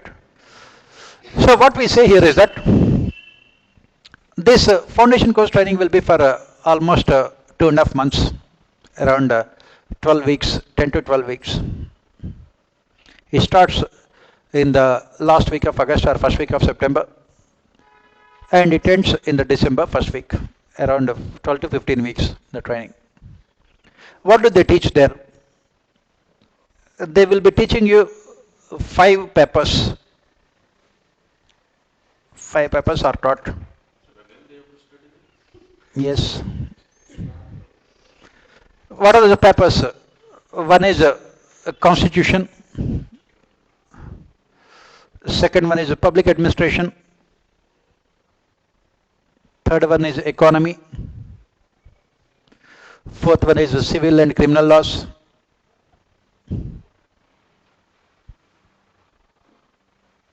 And the last one is this governance, all the aspects related to governance. These structural aspects. What are different types of... So these 5 papers, they are taught, and at the end of which examination will be conducted. Exam will be conducted. The final ranking is decided on the basis of this examination. For example, in the UPSC examination, you are getting 80th rank, right, in UPSC. If you do really well in foundation course, you can move up to first rank also. The final rank will be decided on the basis of your performance in the foundation course, right? Because that is very important. Because this final rank is the one which ultimately decides whether you become cabinet secretary or not. Because if people from the same batch are eligible for cabinet secretary seniority principle, then what did the government do? Merit. They go back to the year when they took the examination. They look at the foundation course and they rank there. That will decide whether they become cabinet secretary or not. So this is what they do. They teach. And apart from what kind of training will be there? It is mostly what we call seminar method. Seminar method. So that means the professors will come and teach all these things. Someone will come and teach public administration, someone will come and teach constitution, other person will come and teach economy, like that. Every day you have classes, 5 days in a week. And then apart from this, they also have other like mountaineering, because you will be going into this as part of this foundation course for 1 week. You'll be climbing Himalayas. All those things will be there. And this FCT foundation course is same for all the services, right? That is what. And before you go to Labasna, your service and your cadre is decided. Your service means whether you are getting the IAS or IPS, and your cadre, state cadre also is decided before you go to Lal Bahadur Shastri National Academy of Administration. That is one of the recommendations, right? It is decided. Everything is based on your rank. It is decided on the basis of so many factors. First, what is the state that you have claimed as your home state? In the DAF detailed application form, you have to give one state as your home state, where you have studied, where you have stayed, where you have taken birth, any of these parameters, where you have worked. Any of the parameters can be used to give one particular state as your home state. Then, depending on your rank and also depending on availability of vacancies in your state, you can be allotted the same state. If you are coming out in the top 10 ranks, but if there is no insider vacancy, you will not get your home state. You will be getting other states. So that is how it is decided, and it will be decided, it will be done, everything, only before you go to the training. Lal Bahadur Shastri. So they will be teaching these 5 topics, and then at the end of which examination is conducted. Those who come out on top will be given gold medals also in all those 5 subjects. So this is how it is, and what exactly happens there in Labasna. That is what is more important for us. You are asking me the question again. You have to study. Nobody studies. After getting into services, nobody will study. Nobody should study also. Right? Right. How do we define an IAS officer? We say that an IAS officer is a young person who gets into service at the age of 24 and who stops learning after that. Because when you are getting into IAS means you have learnt everything. You know everything. What nonsense of again learning so many things. Right? So what happens is that when the examinations are conducted after the course is over, what happened some time back was that every person, around every year 150 IAS officers will be there, around 150 IPS will be there, around 20 IFS, foreign service, around the same thing will be forest service also. IPS out of 150, 125 will be taking examination again. So in Labasna there are very few IPS officers. So all of them will be undergoing this foundation course. Once it is over, as I said, exams are conducted. So the director is conducting examination. He came to see what they are doing. It was the examination of Constitution and Polity. Everyone is taking DD Basu and writing open book examination. He said that I will cancel this examination. What did the officers say? They said that no problem, cancel it. Next time we will get Lakshmikant also. That is what happens there. Nobody will study, so don't worry. Studying only till you get into services, after that don't study. Anyway, all those things that you have already studied in your UPSC preparation will be taught there only. For example, public administration will be taught. And the way they teach public administration, you think that there is a seesaw difference between what you have studied here and what they will be teaching. Right? You study economy also. Again, they teach stupid economy. Right? That is why nobody gives importance. So what is the day? How does it start? You are asked to get up at 5:30 in the morning. From 5:30 to 7 o'clock, then say you have to go to PT 6:30. 6:30 to 7:30, 8 physical training exercises will be there. Then after that you come back and then fresh up and have a breakfast, and 9 o'clock it starts classes. And from 9 to 3:30 classes. 9 to 12:30, to 12:30, and then 1:30 to 3:30. This is how 5 classes they will be teaching. After 3:30, again there's dramas and all the other cultural activities like dramas. No, the real cultural activities I'm talking. Dramas, plays, all of you are getting corrupted. That is the problem. Right? So what happens here is that for these officer trainees, OTs they are called officer trainees. Everything start from 3:30 onwards. From 3:30 till night 2 o'clock they will be extremely busy with their cultural activities. Right? For example, you are getting into IAS, you are getting Nagaland cadre. Do you want? What will you do if you go to Nagaland dancing with tribals? Right? Sometimes, once in a while, you see one human being. Right? Right. And otherwise, you don't find them also. And Arunachal Pradesh, you feel like you are more in China than in India. You'll be celebrating Chinese Day, not rather than Republic Day. Our students who are posted there, Arunachal Pradesh, they said that they are much more closer to China because border district. And they still don't know because China claims that it is the part of their district only. So they are working for Chinese Public Service Commission. And what is the population? Once in a while they see one person on the road. And they feel so happy. We have seen one person. So obviously you don't want. So what you have to do? You have to change your cadre. Right? That is where CBMs will come into picture. CBM, confidence building measures. No, cadre based marriages. Right? So you are getting into Nagaland cadre and you look at a person from your home state. Right? And then you will marry that person so that your cadre can be changed. Either you can go to your home cadre or any neutral cadre. So from 3:30 onwards till night 2 o'clock, this is what happens. Right? And they are extremely busy. Right? And for example, you are getting already your home cadre. And then you don't have to look for all these things. For them, other facilities also there. Outside the gates of Labasna, you have auctioning taking place. Auction. For example, you are getting AP cadre or Bihar or all these cadres, UP cadre. They are very, very sought after ones. Because you belong to a particular caste.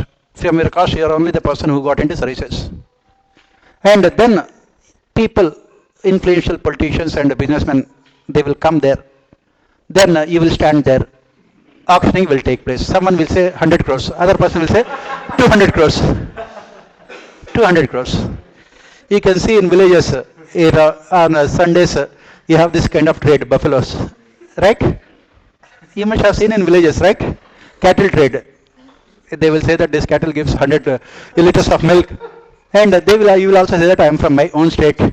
You will say that I belong to this particular caste. From our caste, we have not seen any person getting into IAS for the last 10 years. Demand and supply. Simon, rationality. So, finally it will settle down around 200, 300 crores dowry. Right? So, because you don't have to look for CBMs. Because you already got into your home state. As I said, one of our students from AP, he got 500 crores dowry. Because from his caste, he was the only person to get into IAS for the last so many years. And a very powerful caste, very big, what we call extremely rich. So obviously 500 crores is not a small, is not a big amount for them. Because for them, self-esteem is more important. Right? So money is, but as I said, this is only for, one section here, not the other section. Rest of them will have to give dowry. Right? So, but if you are getting it, please don't think that if you are getting it IAS or IPS, you don't have to give dowry. Don't have that kind of misconception. As I said, globalization has not, adversely impacted our cultures and traditions. We are able to continue with them.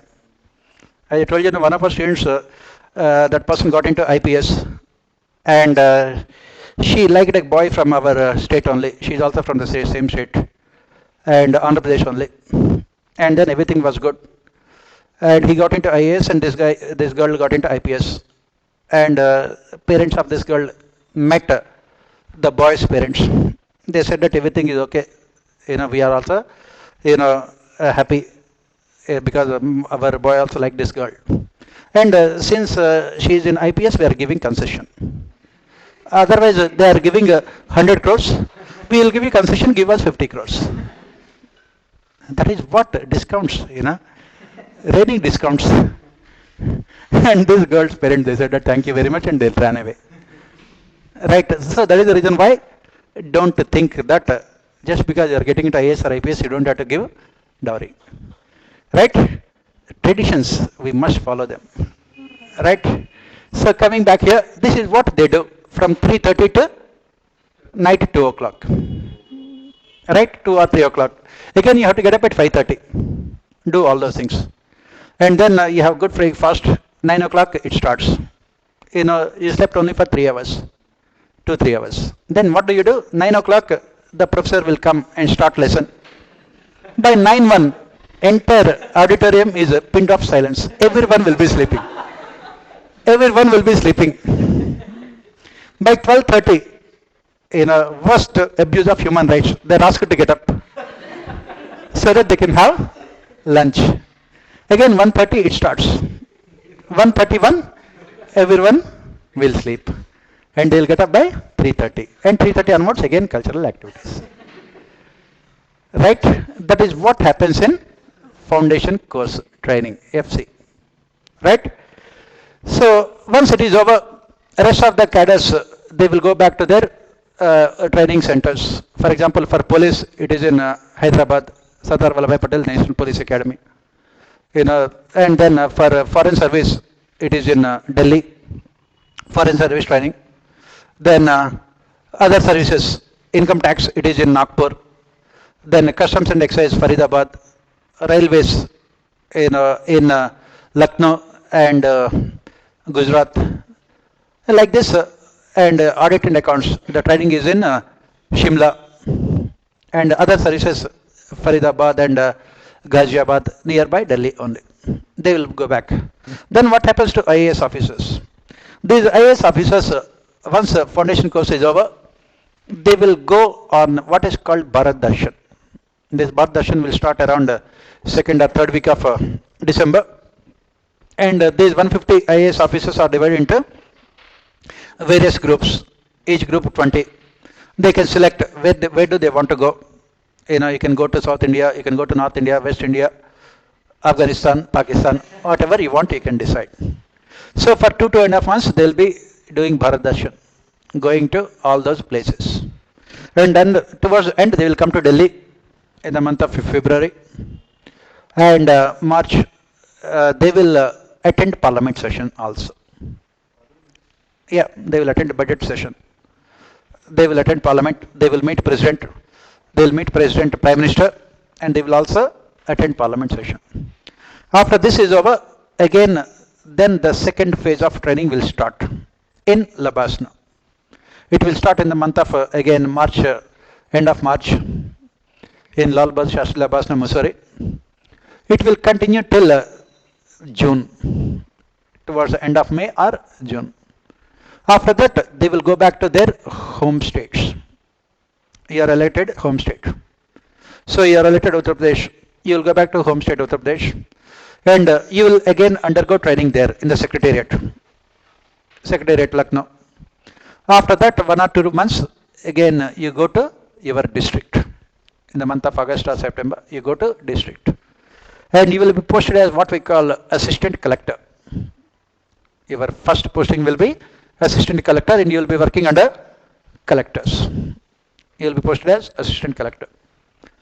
And then, in between, in the last few years, especially from 2014 onwards, the government has changed training. What is that? All of them will be coming to Delhi again. They will come to Delhi and they will stay in Delhi and work in the central secretariat organizations. They will be working at the lowest level. This is what the present government has introduced from 2014 onwards. What is the objective here? Because if you are working there in the districts, you become very arrogant because you have so much of power at your disposal. That is the reason why, to make them again humble, to teach them humility, they are asked to work in the central secretariat departments. In the central secretariat, the topmost position is secretary, and you are working as a under secretary. That means there will be so many people who are above you, so that you can learn humility, humbleness. That is what this government has introduced. And then after the district training is over, again you go back to Lal Bahadur Shastri National Academy of Administration. You stay there for again 2 months, 2.5, 3 months. Again undergo training there, because whatever that you have learned in the districts, again you are trying to correlate with the theory with practice. What we call it as sandwich training. Sandwich means sometime in the field, sometime in the classroom.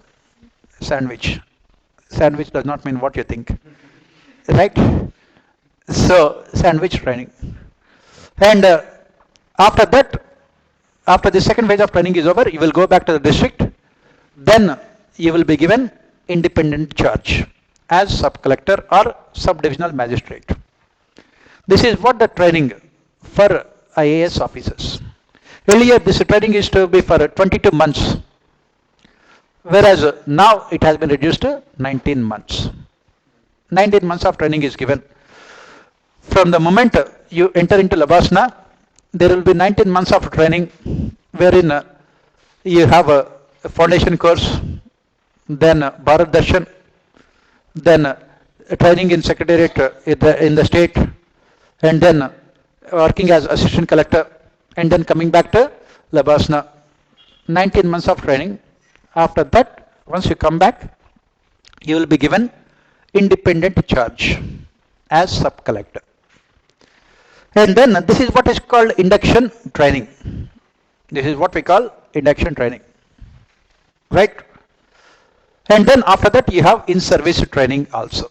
In-service training means you are given training after some period of time. After 10 years or 12 years, after 15 years or 18 years, like that. Right? In-service training.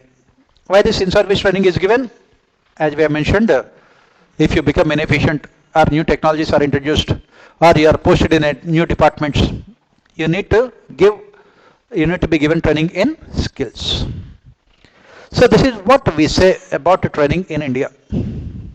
Let us now look at weaknesses in training.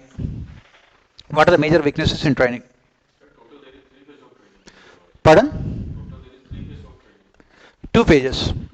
Yeah, in 2 phases. First phase is from August onwards till next year June. Second phase is after completing field level training, that is as assistant collector, again you go back. 2 phases. Right? Total 19 months of training. As I said, in these 19 months of training, you have another 3 months of training in Delhi also, working in the Central Secretariat organizations. Right? So, let us look at what are the weaknesses of training in India. What are the major weaknesses? First and foremost, what we say is that our training is too pedagogic to be result oriented. It is too pedagogic to be result oriented.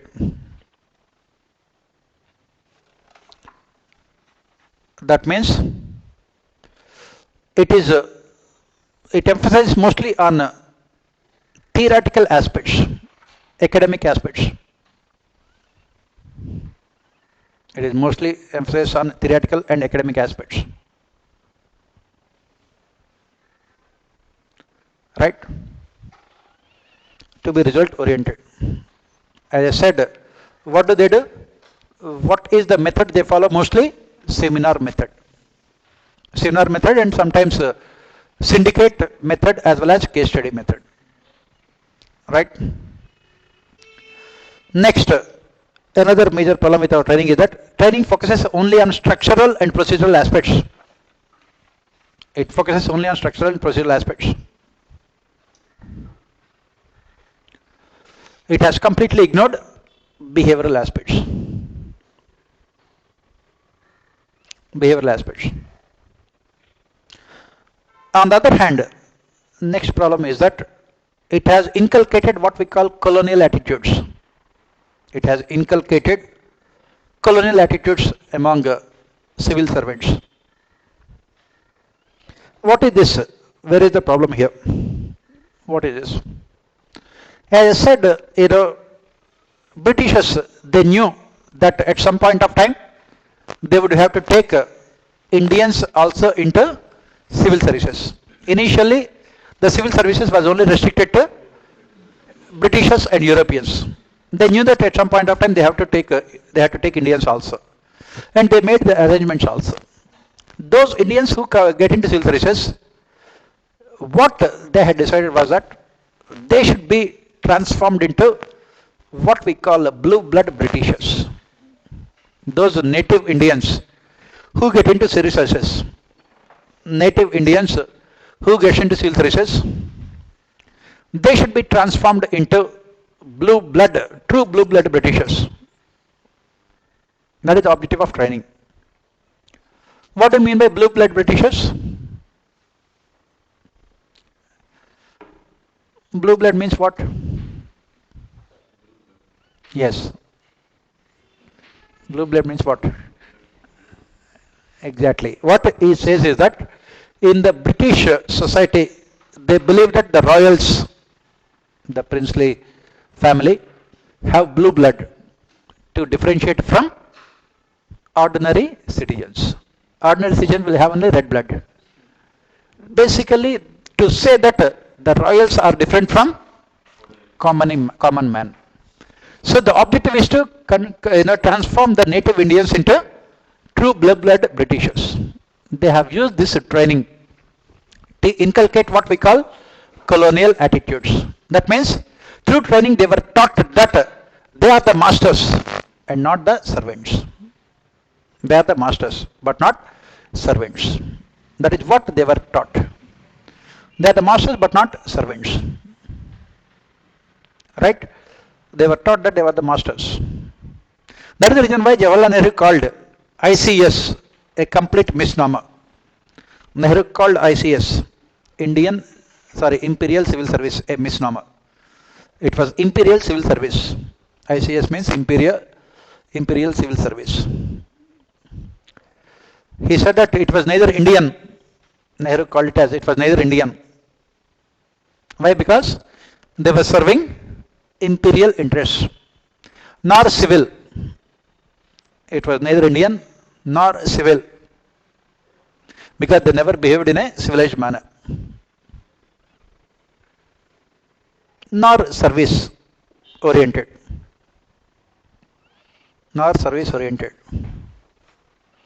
because they always considered themselves to be the masters but not servants. They always considered themselves to be masters but not servants.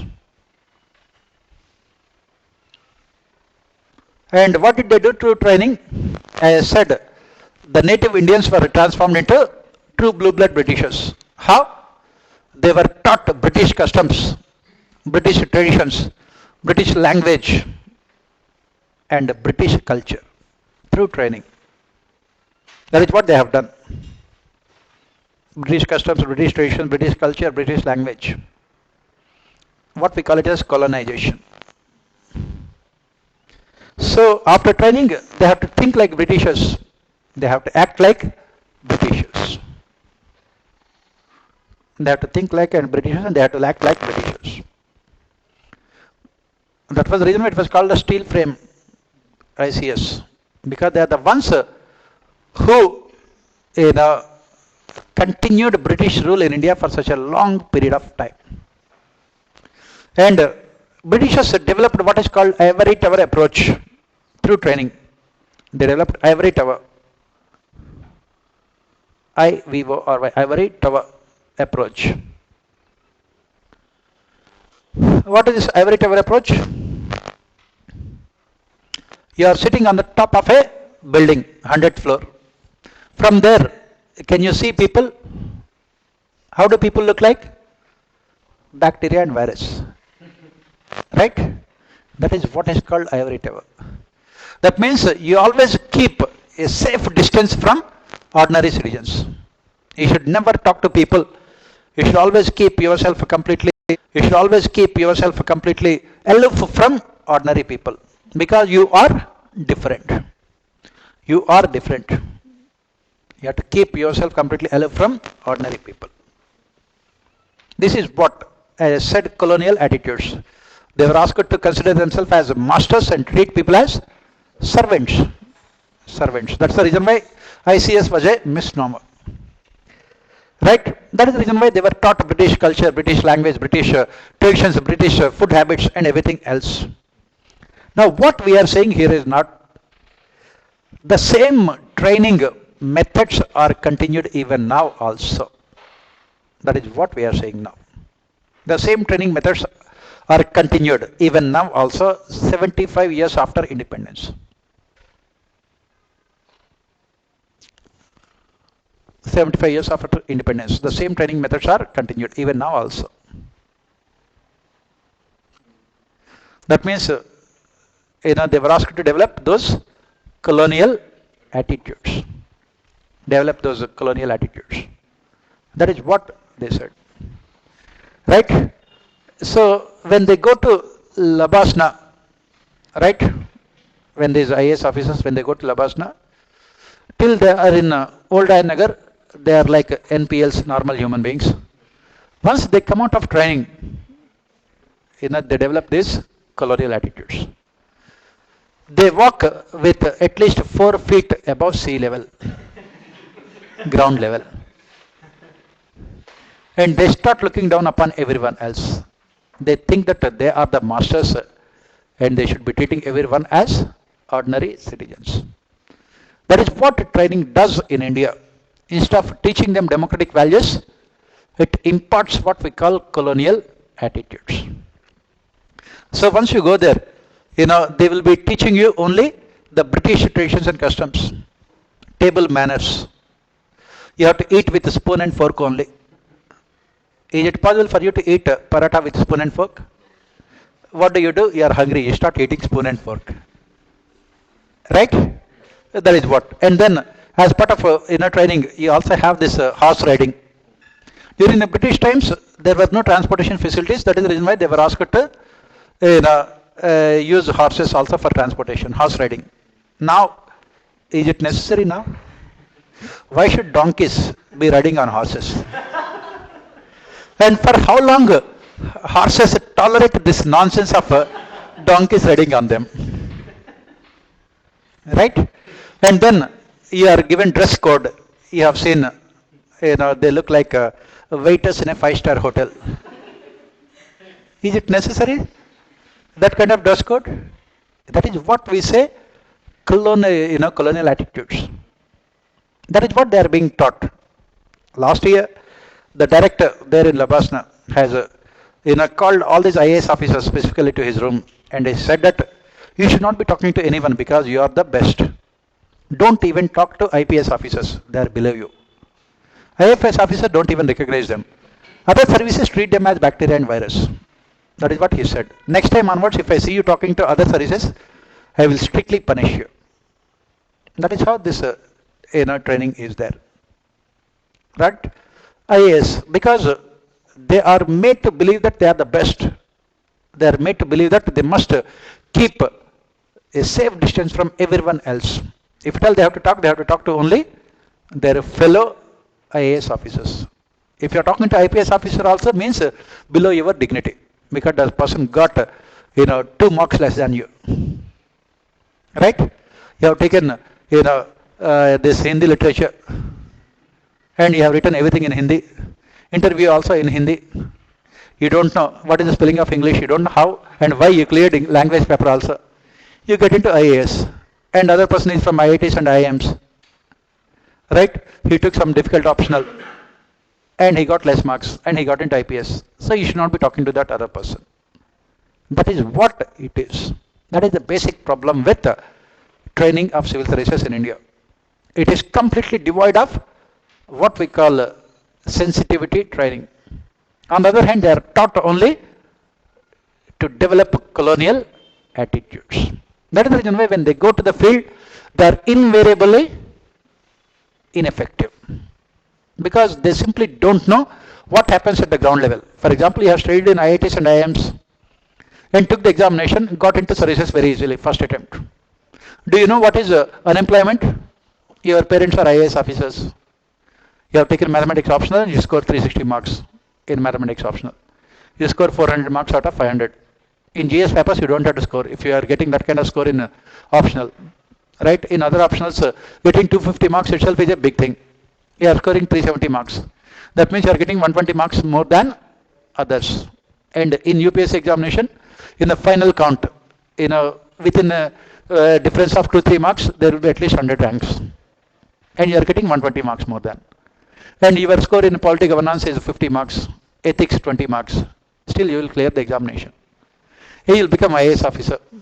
And then, you don't know anything about unemployment. You don't know anything about rural areas because you are brought up only in urban areas. Both your parents are IAS officers. You studied in best of the colleges and schools. You don't know what is agriculture. You don't know, what is food problem. You don't know what is poverty. When you go to the field, what are the chances that you will be successful? Zero. On top of it, the training is such that it will never teach you values. And one more problem here is that by the time you get into services, what is the average age of people getting into services is around 28 years, 29 years.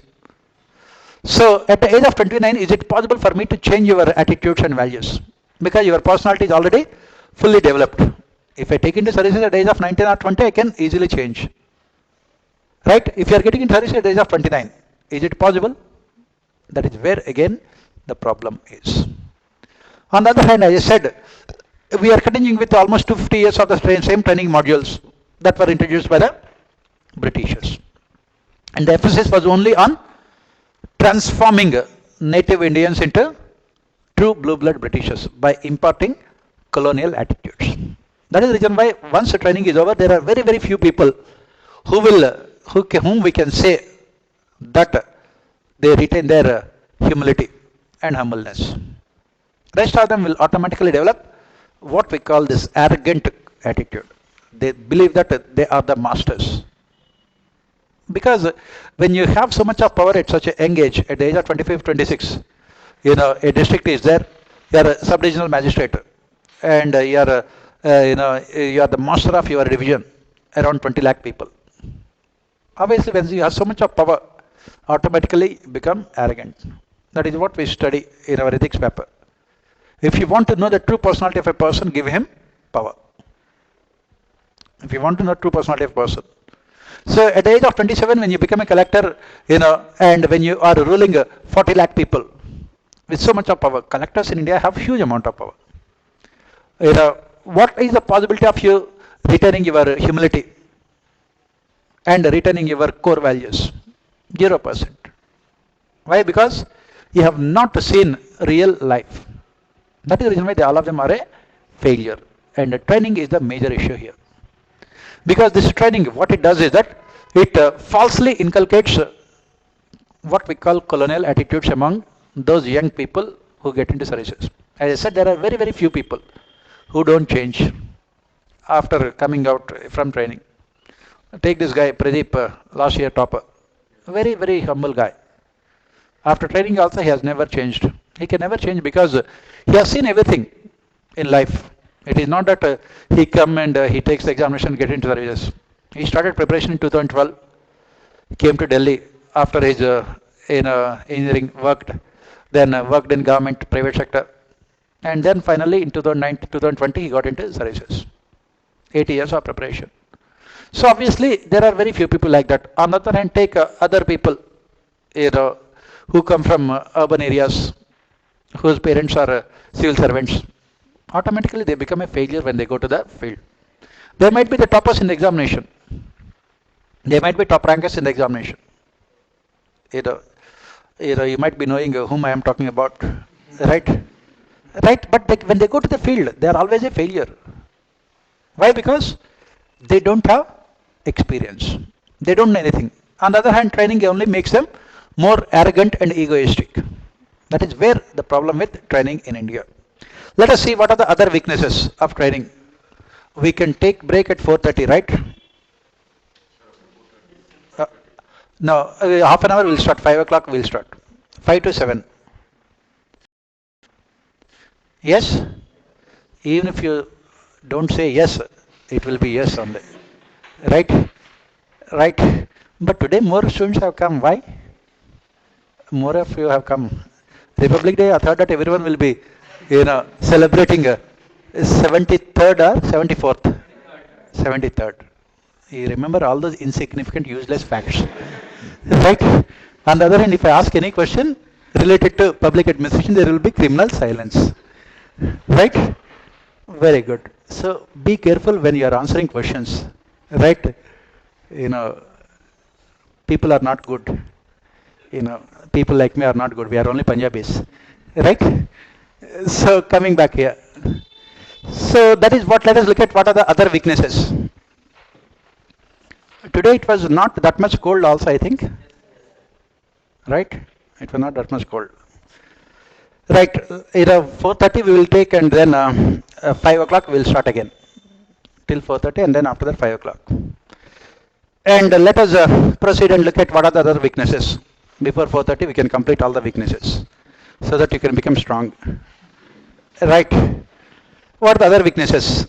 Next one is performance of civil servants during performance of officers during training have no impact on their career advancement.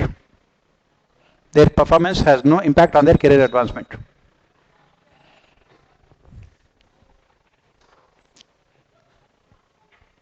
On their career advancement.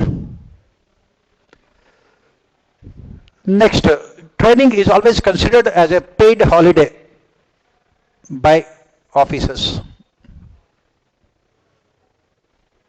It is considered as a paid holiday. This question is repeatedly asked. Why it is considered as a paid holiday? As I have mentioned, performance during training has no impact on their. That means you can write their promotions, transfers and suspensions. Cadres do not depend on performance during training. Their promotions, transfers, suspensions and cadre allocation do not depend on their performance during training.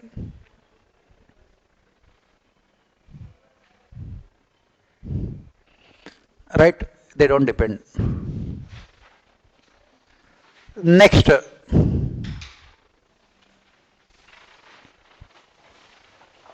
training is not taken seriously either by trainers or by trainees. It is considered as paid holiday. It is not taken seriously either by trainees or by trainers.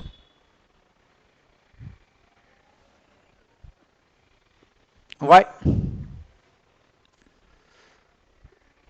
Trainers consider training as a punishment posting.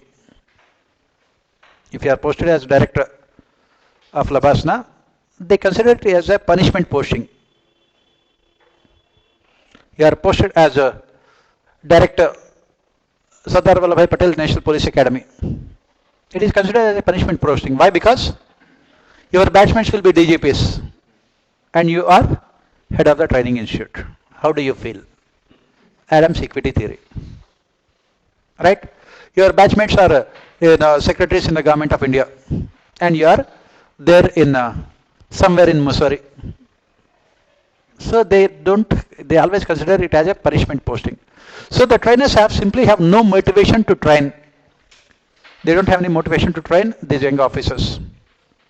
And these trainees, they consider it as a paid holiday. Because why do these trainees consider it as a paid holiday? Why? Because their service as well as cadre is decided before they go to training institutions. Their service as well as cadre, IAS and IPS, state cadres are also all decided before they go to these training institutions. So that is the reason why in Labasna nobody gives any kind of importance. Training is never given any importance. Right? This is another problem with the training. Next, another problem with training is that field level training is conspicuous by its absence.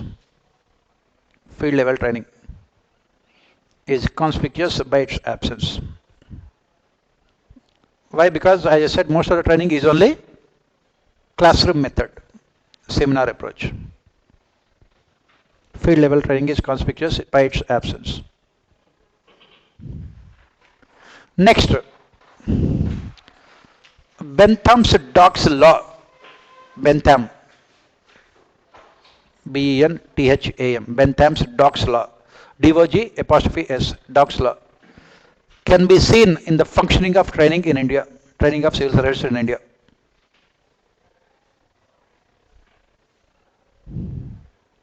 Can be seen in the functioning of training of civil servants in India. What is Bentham's Dock's law? What is it? What do we say here?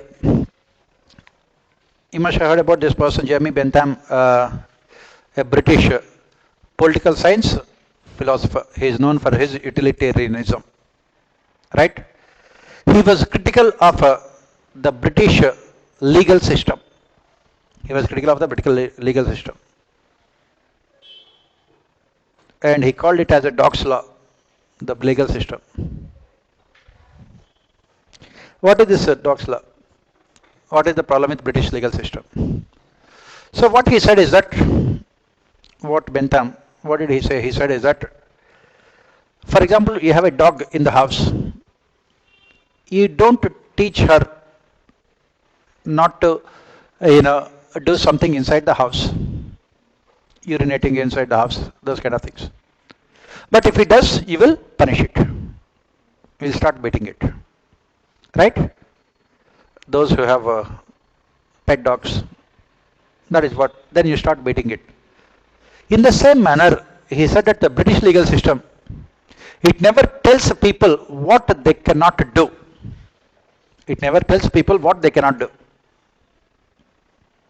But when they do something illegal, they are punished. Post facto, they are punished. British legal system never tells the people. The legal system is so complicated that people can never understand, what is legal and what is not. But if they do something illegal, they are punished.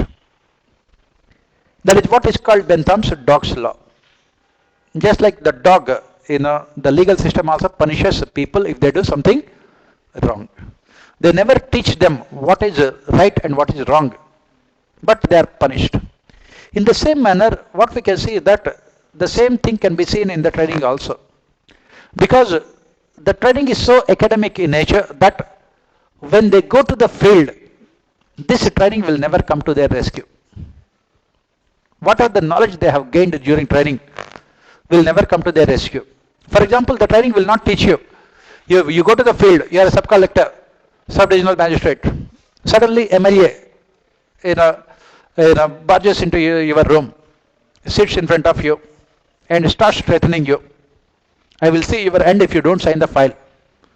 I have already killed 20 people. My track record. That is what he says. What can you do? What should you do under those circumstances? The training will not teach you. That is what the problem with training. The training is completely devoid of practical realities of life. It is completely devoid of practical realities of life. When a minister comes and says that you must sign the file, otherwise I will transfer you. What should you do? Under those circumstances, training will never teach you. That is what we say. That is the reason why you talk to any IAS officer and after he goes to the field and you ask him, whether the training that you have got, has it helped you or not? Emphatically they will say, training was a complete failure. Why? Because whatever they learn there has absolutely no relation to what happens in reality. That is where the problem is. Bentham's Dock's law. And of course, if they do something wrong in the field, they will be punished. But they are not trained to face all these kind of situations because it's too academic in nature. Nobody will teach you if the local antisocial elements come to your office and start threatening you. What should you do? Nobody will. That is what is here case study also. One of the case studies we have discussed also. Your family is threatened, right? You are sand mafia. You are taking sand mafia. You are taking on sand mafia. Your family is threatened. What should you do? Training will never teach you those things. That is where the problem with training in India. Because it focuses only on teaching you about what are the civil service conduct rules and regulations 1969, 1957, 1959, 1962. They will teach you only these things. They will never teach you, if you are facing the sand mafia, how to react. What should you do? That is the reason why when they go to the field, most of the time, they become inefficient. Bentham's dog's law. Next problem with the training in India. Next problem. Foreign training opportunities are mostly cornered by foreign training opportunities are mostly cornered by top civil servants, top level civil servants.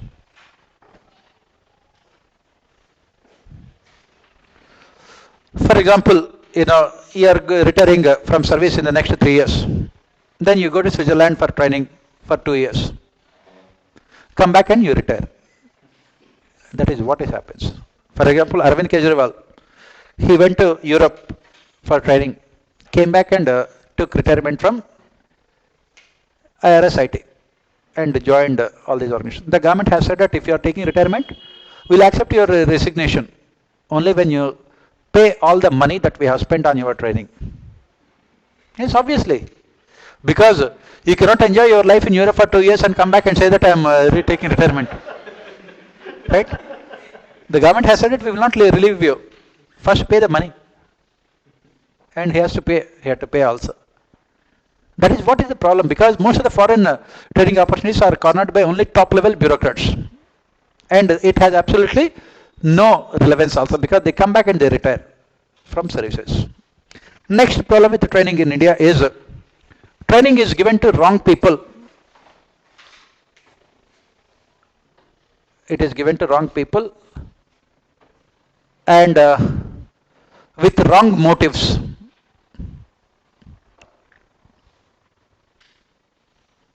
And also in wrong circumstances. What do you mean by that? For example, you are a superintendent of police. You are a very honest person. You don't allow the minister to indulge in corruption or illegal transportation, all these kind of things. You are a superintendent of police. You are a very honest and strict person. Then the minister will complain to the chief minister that this person is not allowing me. Next time elections comes, I will not be able to contribute anything to party fund. Because he has to indulge in corruption. How can you get party funds then? And he says that, immediately transfer this SP. But you are also very, very popular among the people. If you are transferred, there will be people agitation also. Sometime back, this is what happened in Bihar. One of the SPs was transferred. He was very, very popular. And the people started agitating. So what does the government should do? Then, in order to stop the people from agitating, they will say that you are given promotion. Because since you are so efficient, you are given promotion. To take up that higher level position, you have to undergo training. That is what I said. Training is given to wrong people with wrong motives in wrong circumstances. That is the reason why training is a failure. Basically, that is what you have to write here. Training is given to honest officials. Honest officials are asked to go on training so that those positions can be filled in by committed bureaucrats. Committed bureaucrats. Similarly, Ashok Kenka was asked to go to America for training. After you come back from training, nobody thinks about you. People have very short memory. He was supposed to be given very significant position in the government. No state government or central government wants any bureaucrat who is honest. Ashok Kenka is brutally honest.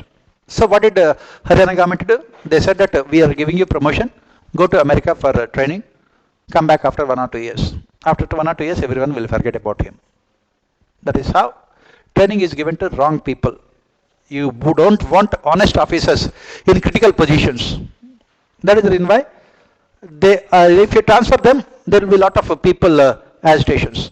Give them promotions and say that to take up that higher position, you have to undergo training. That is the reason why training is a failure in our country. Next reason why training is a failure in our country.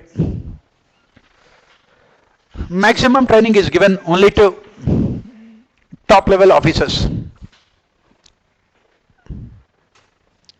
Whereas people at the cutting edge of administration,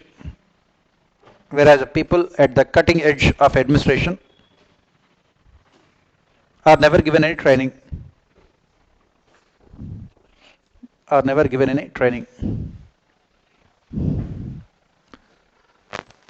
For example, IPS officers who constitute less than 2% of total police force. IPS officers who constitute less than 2% of total police force get 94% of training expenditure spent by the government. 94% of training expenditure spent by the government.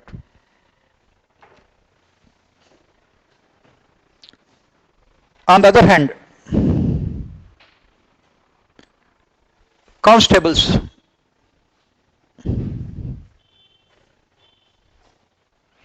who constitute almost 90% of total police force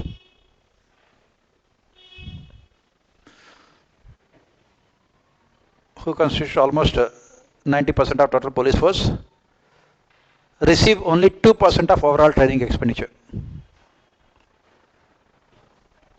They receive only 2% of overall training expenditure. Right? That is where the problem is. Those who are at the cutting edge of the administration, do you come into contact with IPS officers on a day-to-day basis? Whom will you come into contact with? Constables. The government does not spend any amount of money on training. Why? Because colonial attitudes.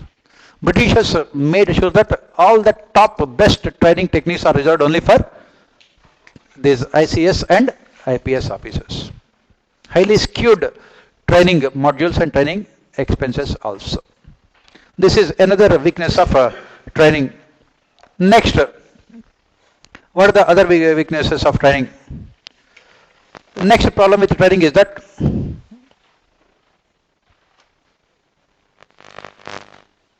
as we have mentioned,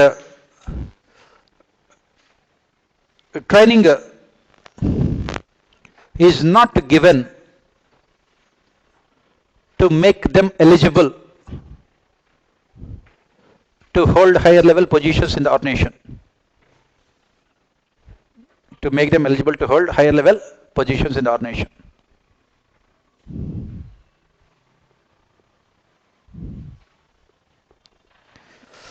Training has not resulted in creating leaders within the organization, creating future leaders within the organization. Future leaders in the organization. So these are all the weaknesses of training in India.